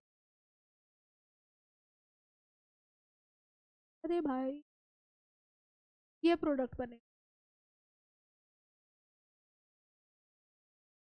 ठीक है, कि आपका कार्बोकटायन प्राइमरी से सेकेंडरी में शिफ्ट हो गया। यहाँ पे देखिए, यहाँ पे आपका बी क्या बनेगा, यहाँ पे आपका बी जो है सबसे पहले देखिए कार्बोकटायन इस तरीके से बनेगा, एसाइल कार्बोकटायन। अब ये कार्बोकटायन जो है बेंजीन रिंग पे अटैक करेगा, या फिर कह लो बेंजीन रिंग इस कार्बोकटायन पे अटैक करेगा। हमेशा जो अटैक होता है ना वो high electron density to low electron density जाता है। तो ये देखिए ये इस तरीके का अटैक हुआ, COCH3 COCH2CH3 ये बना। उसके बाद रिडक्शन होने के बाद क्या बना, CO रिड्यूस हो गया, और ये मेरा इस तरीके से, तो जो मेरा डिजायर्ड प्रोडक्ट था वो नीचे आ रहा है, ऊपर तो रीअरेंज्ड प्रोडक्ट आ रहा है। तो लिख भी लो कि ऊपर मेरा आ रहा है रीअरेंज्ड प्रोडक्ट, रीअरेंज्ड प्रोडक्ट, और नीचे जो मेरा आ रहा है ये मेरा आ रहा है डिजायर्ड। बात समझ में आ गई है? हाँ जी मैम, कोई दिक्कत नहीं है, बात आ गया ना? एसाइलेशन एल्काइलेशन में क्या फर्क आ रहा है? ठीक है जी, चलो माता रानी का नाम लेकर आगे। ओके, आगे क्या कराना है यार? बस बस 3 रिएक्शन और वो भी इसी स्लाइड में आ जाएंगे, डरो मत, कहीं 3 रिएक्शन का नाम सुन के भाग गए, डरो मत, इसी में आ जाएंगे। कौन से कराना है? हैलोजिनेशन कराना है, सल्फोनेशन कराना है, नाइट्रेशन कराना है, बहुत ईजी है, उसमें कुछ मैकेनिज्म नहीं बताना, तो तुमने पढ़ रखा है ऑलरेडी। तो उसके बाद आपका आ जाता है हैलोजिनेशन। हैलोजिनेशन, हैलोजिनेशन क्या होता है जी? क्लास 11 में पढ़ के रखा है। मैम फिर से क्लास 11 बोल रहे हो आप? यार ये तो पढ़ के रखा है तुमने, मैंने मेरे से इतना भी बुरा मत करना कि कहो मैम हैलोजिनेशन भी नहीं पढ़ा यार हमने तो। नाइट्रेशन सल्फोनेशन तो दूर की बात है, हमने तो हैलोजिनेशन भी नहीं पढ़ा, ऐसे मत करना यार, मेरे ऊपर भी दया करो। तो हैलोजिनेशन तुमने पढ़ रखा है यार। तो यहाँ पे क्या होता है, यहाँ पे हमारे पास बेंजीन रिंग है, और बेंजीन रिंग में आप डालते हो हैलोजन अपना, जैसे मान लीजिए आपने, एक एग्जांपल के तौर पे दिखा रही हूँ कि जैसे आपने डाल दिया यहाँ पे क्लोरीन, आपको पता है क्लोरीन मेरा फेवरेट है, एनहाइड्रस AlCl3, एनहाइड्रस FeCl3 डलता है यहाँ पे। वैसे हैलोजिनेशन में हम आयरन का यूज करते हैं, और यहाँ पे आपका आ जाता है हैलोजिनेटेड बेंजीन, ये आपका आ गया क्लोरोबेंजीन, क्लोरोबेंजीन आ जाता है, ठीक है। तो बहुत इंपॉर्टेंट रिएक्शन है इसमें, अगर आप दोबारा हैलोजिनेशन कराओगे तो एक और हैलाइड ग्रुप यहाँ पे, हैलोजन ग्रुप यहाँ पे ऐड हो जाएगा। तो ये हैलोजिनेशन है, वो very very important reaction, chlorobenzene आ गया। तो आपका basically this is, if you want to write general reaction, तो जनरल रिएक्शन यही है कि भाई बेंजीन रिंग है, उसके अंदर हैलोजन आप डाल रहे हो, के साथ आप लुइस एसिड डाल रहे हो, कोई सा भी लुइस एसिड डाल सकते हो डिपेंडिंग अपॉन आपने हैलोजन कौन सा यूज किया है, और आपको पास जो है हैलोबेंजीन प्रकट हो जाता है आपके साथ, ठीक है। दूसरा क्या होता है बेटा? दूसरा आपका होता है नाइट्रेशन। नाइट्रेशन में क्या होता है, आप बेंजीन के अंदर डाल रहे हो नाइट्रेटिंग एजेंट, नाइट्रेटिंग एजेंट मतलब आप इसके अंदर डाल रहे हो कॉन्सेंट्रेटेड HNO3, और साथ में आप डाल रहे हो H2SO4। तो जब आप ये नाइट्रेटिंग एजेंट इसके अंदर डालते हो तो यहाँ पे आपका नाइट्रोबेंजीन बन जाता है, नाइट्रोबेंजीन, ठीक है, ये बन के आपका आ जाता है। और उसके बाद हो जाता है सल्फोनेशन। सल्फोनेशन, सल्फोनेशन में क्या है बेटा कि जब आपके पास ये बेंजीन रिंग है और आपने जो है इसके अंदर डाला है बेटा कॉन्सेंट्रेटेड H2SO4 सल्फ्यूरिक एसिड, तो आपका यहाँ पे बन के आता है बेटा benzene sulphonic acid, benzene sulphonic acid, यानी कि यहाँ पे आपका आ जाता है SO3, ठीक है। कोई दिक्कत नहीं है। तो ये आपका हो जाता है सल्फोनेशन, नाइट्रेशन, हैलोजिनेशन बेंजीन का। अगर आपके पास मान लीजिए आपके पास ऑलरेडी जो है वो हैलो बेंजीन प्रेजेंट है, ऐसा हो सकता है कि आपके पास ऑलरेडी हैलो बेंजीन प्रेजेंट है, वो भी पॉसिबिलिटी है कि मतलब आपके बेंजीन के ऊपर जो है ऑलरेडी क्या लगा हुआ है, हैलो ग्रुप लगा हुआ है। आपका जो है हैलो बेंजीन लगा हुआ है, मान लीजिए कि जैसे आपके पास ये है, आपके पास ऑलरेडी क्या है, क्लोरोबेंजीन है। तो अगर मेरे पास क्लोरोबेंजीन है तो हमें पता है कि भाई मेरा ये अराइल हैलाइड प्रेजेंट है ऑलरेडी। बेसिकली आप कोई भी ले लो, चलो मैं क्लोरोबेंजीन ही ले लेती हूँ, मेरा फेवरेट। क्लोरोबेंजीन आपने लिया, आपको पता है ये जो भी हैलोजन होते हैं ये सारे क्या होते हैं, ऑर्थो पैरा डायरेक्टर होते हैं, सारे के सारे क्या होते हैं, ऑर्थो पैरा डायरेक्टर होते हैं। तो अगर आपने यहाँ पे फिर हैलोजिनेशन कराया, यानी कि आपने chlorine in presence of anhydrous AlCl3 या FeCl3 हम यहाँ पे यूज करेंगे, हैलोजन है तो FeCl3 डलवाया, तो आपको पता है ये ऑर्थो पैरा डायरेक्टर है। तो आपके पास ये दो प्रोडक्ट्स आ जाएंगे, एक तो आपका Cl ऑर्थो पे आ जाएगा, एक आपका Cl किस पे आ जाएगा, पैरा पे आ जाएगा। मेजर प्रोडक्ट कौन सा बनता है, पैरा वाला बनता है। तो ये आपका आ जाता है 1,4 ड्राई क्लोरोबेंजीन। फर्स्ट और फोर्थ पोजीशन पे क्लोरीन ग्रुप प्रेजेंट है ना, डाई क्लोरोबेंजीन, ये आपका मेजर प्रोडक्ट बन जाएगा, और दूसरा वाला आपका क्या बन जाएगा, माइनर प्रोडक्ट बन जाएगा, लिख लो, हो जाएगा 1,2 डाई क्लोरोबेंजीन, नाम लिखना है तो। ये एक और दूसरे पोजीशन पे प्रेजेंट है, ठीक है। अगर मेरे को इसमें नाइट्रेशन कराना होता, मान लीजिए मैं यहाँ पे डाल देती कॉन्सेंट्रेटेड HNO3, तो कॉन्सेंट्रेटेड HNO3 डालने से क्या होता, again this is an ortho para director. Major product मेरा NO2 कहाँ पे आता, NO2 मेरा आ जाता कहाँ पे, पैरा पे, ये मेजर प्रोडक्ट बनता, और ये मेरा क्या बनता, माइनर प्रोडक्ट बन जाता, ऑर्थो वाला माइनर बन जाता। अब यहाँ पे आपको याद होगा कि जो मैंने आपको आयुपेक नॉमेनक्लेचर कराया था उसमें मैंने क्या कहा था, नाइट्रो ग्रुप और हैलो ग्रुप हमेशा कहाँ आते हैं, प्रीफिक्स में आते हैं। तो प्लीज इसको जो है नाइट्रो ग्रुप को कोई फंक्शनल ग्रुप मत कंसीडर करना, both of them are prefix, मतलब सब्स्टिट्यूएंट्स है। तो जो अल्फाबेट में पहले आएगा उसको अच्छी नंबरिंग मिलेगी और वो पहले लिखा जाएगा। तो ये क्या हो जाएगा, 1 क्लोरो 4 नाइट्रोबेंजीन, और ये क्या होगा हमारा 1 क्लोरो 2 नाइट्रोबेंजीन, क्योंकि ये तो प्रीफिक्स है ना, कोई फंक्शनल ग्रुप नहीं है, वहां पे भी दोनों प्रीफिक्स थे। लेकिन जब आप सल्फोनिक एसिड डाल रहे हो, आप यहाँ पे डाल दिया आपने कॉन्सेंट्रेटेड H2SO4, फिर आपका सल्फोनिक एसिड आपको याद होगा मैंने किस में लिखवाया था, फंक्शनल ग्रुप में लिखवाया था। तो यहाँ पे आपका SO3H किस में आएगा, फंक्शनल ग्रुप में आएगा। Basically SO3H would be my functional group. तो ये आपका एक जो है वो तो आपका माइनर प्रोडक्ट बनेगा, तो ये आपका आया है ऑर्थो पे, और मेजर प्रोडक्ट कौन सा बनेगा, जो आपका आएगा किस पे, पैरा पे। तो ये आपका क्या आ गया, 4 क्लोरो, फोर्थ पोजीशन पे क्लोरीन है ना, तो प्रीफिक्स हो गया क्लोरो, और बेंजीन सल्फोनिक एसिड। अब देखो सल्फोनिक एसिड का नाम मैं सफिक्स में लिख रही हूँ क्योंकि ये मेरा हो गया फंक्शनल ग्रुप, अब इससे पहले कोई फंक्शनल ग्रुप था नहीं मेरे पास। और यहाँ पे क्या आया, 2 क्लोरो बेंजीन सल्फोनिक एसिड। तो ध्यान रखना कि कौन से प्रीफिक्स होते हैं कौन से सफिक्स होते हैं, इसलिए मैंने लास्ट क्लास में आपको अच्छे से लिखवाया था आयुपेक में कि कौन से प्रीफिक्स होते हैं कौन से सफिक्स होते हैं, ठीक है। तो ये बेटा आपका हो जाता है chemical reactions of aryl hydride. हे भगवान, थैंक यू मैम, खत्म कर दिया आपने, मैं खुद परेशान हो गई यार, इतना बड़ा चैप्टर है ये, मेरी भी हालत समझो।